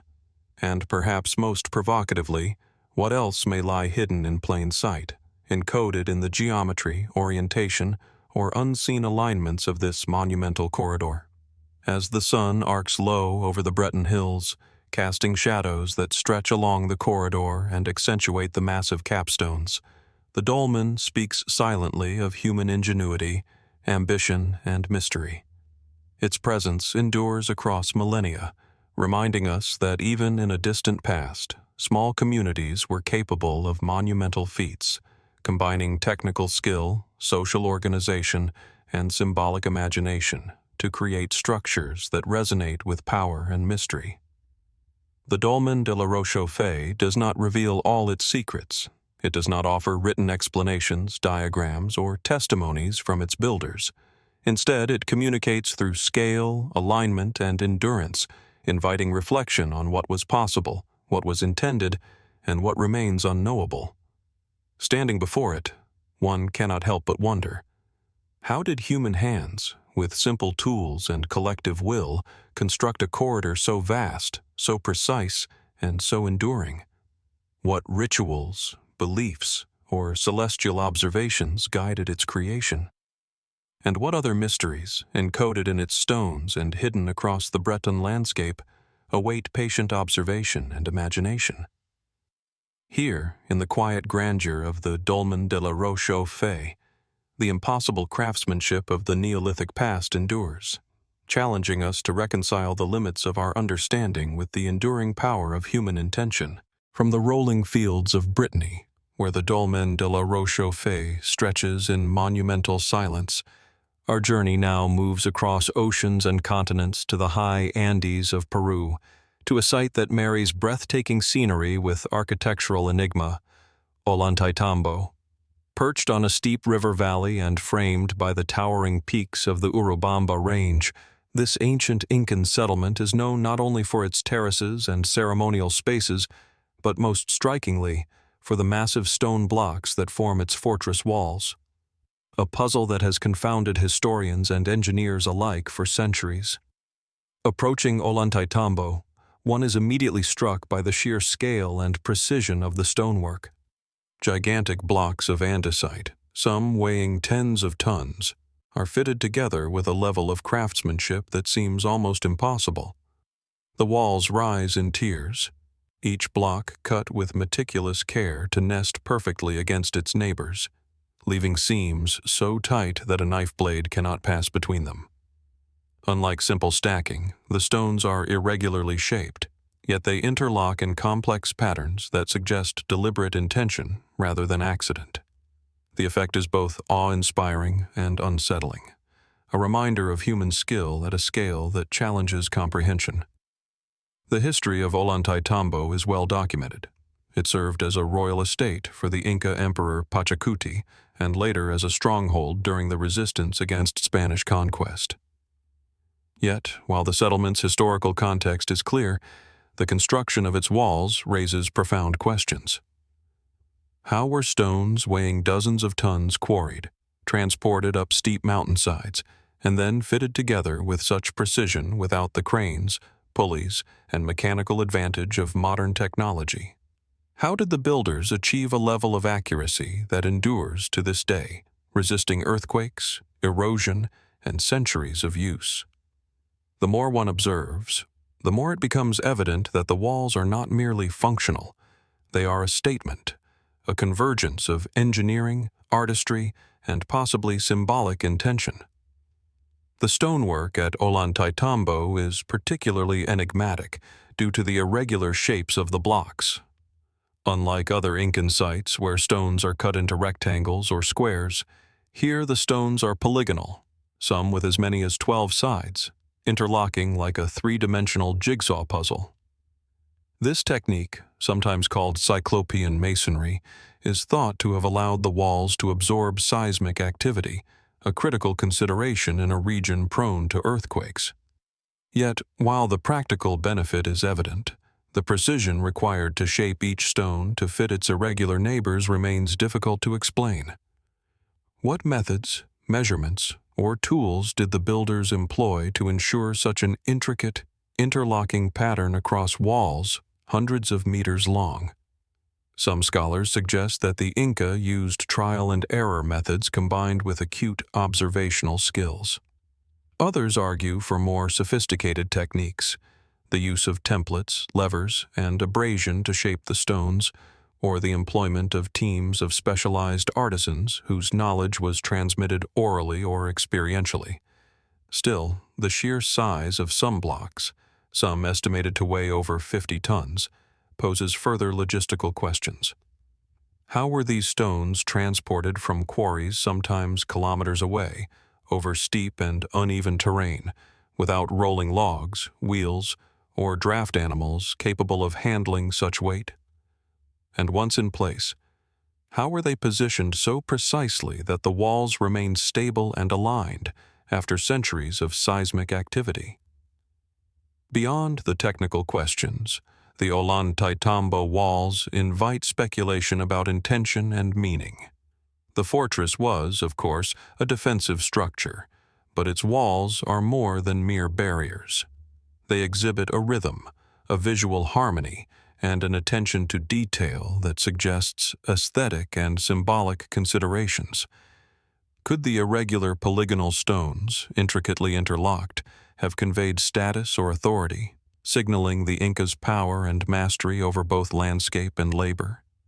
Were the walls designed to impress, intimidate, or inspire, an architectural expression of political and spiritual might? And might there be hidden alignments or symbolic patterns embedded in the stonework, reflecting celestial events or cosmological beliefs? Some fringe theories extend this mystery even further. Observers have noted that the walls appear to have been carved with such precision that even modern machinery would struggle to replicate them. Certain stones seem to have been manipulated in ways that defy straightforward explanation, their placement and interlocking design resisting conventional lifting, shaping, and fitting techniques. Could the builders have possessed knowledge or methods now lost to time, insights into leverage, physics, or geometry that exceeded what we typically attribute to pre-industrial societies? Or were these feats purely the result of ingenuity, skill, and coordinated labor, stretched to the extreme? The environment itself adds another layer of complexity. Ollantaytambo sits in a narrow valley, bounded by rivers and steep mountains. The natural landscape posed both obstacles and opportunities for construction. Massive stones had to be moved along difficult terrain, yet the mountains themselves may have provided quarry sites in close proximity. The placement of the walls, terraces, and ceremonial areas suggests a deep understanding of topography and the ability to harmonize construction with the natural environment. How did the Inca evaluate and exploit the landscape to achieve both structural stability and symbolic resonance? Walking along the walls today, one experiences a palpable sense of precision and purpose. The irregular polygons fit so perfectly that joints are nearly invisible, and the sheer weight of the stones communicates a permanence that has withstood both time and nature. Standing at the base of one massive wall, it is difficult not to feel the tension between human labor and natural law, the assertion of human will over raw material, harnessed into monumental form. How many hands, how many months, how many generations contributed to this construction?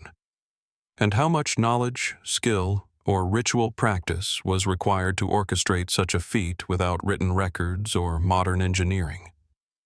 Even after centuries of study, the Ollantaytambo wall blocks continue to challenge understanding. Their construction suggests a mastery of stone, landscape, and organization that pushes the boundaries of what we typically assume about pre-Columbian societies. How much of this knowledge was technical, how much symbolic, and how much remains hidden in the alignment, shape, or placement of the stones? Are there secrets embedded in the walls themselves, techniques, tools, or methods that have been lost, or symbolic messages encoded in the stonework for those who could read them? As the Andean sun rises over the terraced hills, casting long shadows across the walls, the Ollantaytambo stones seem to shimmer with quiet authority. They stand as both functional fortification and impossible monument, a testament to human ingenuity, organization, and perhaps even inspiration from something beyond what we can measure today. Their endurance invites reflection on the scale of human effort, the sophistication of Neolithic engineering, and the mysteries that remain unsolved. The Ollantaytambo walls do not provide explanations, diagrams, or instruction manuals. Instead, they communicate through scale, form, and endurance, inviting reflection on the intersection of human ambition, ingenuity, and the unknowable. Standing before these interlocked stones, one cannot help but wonder, how were these blocks quarried, transported, and fitted with such precision? What motivated the builders to pursue such complexity, blending function, aesthetic, and symbolic intention? And what other marvels of lost engineering, hidden knowledge, or unexplained technique may still lie scattered across the Andes, silently challenging our understanding of what was possible? Here, amid steep terraces and colossal stone blocks, Ollantaytambo remains a monument to human skill and mystery, a place where ingenuity, labor, and imagination converge, leaving questions that persist as vividly today as they must have for those who first laid the stones millennia ago.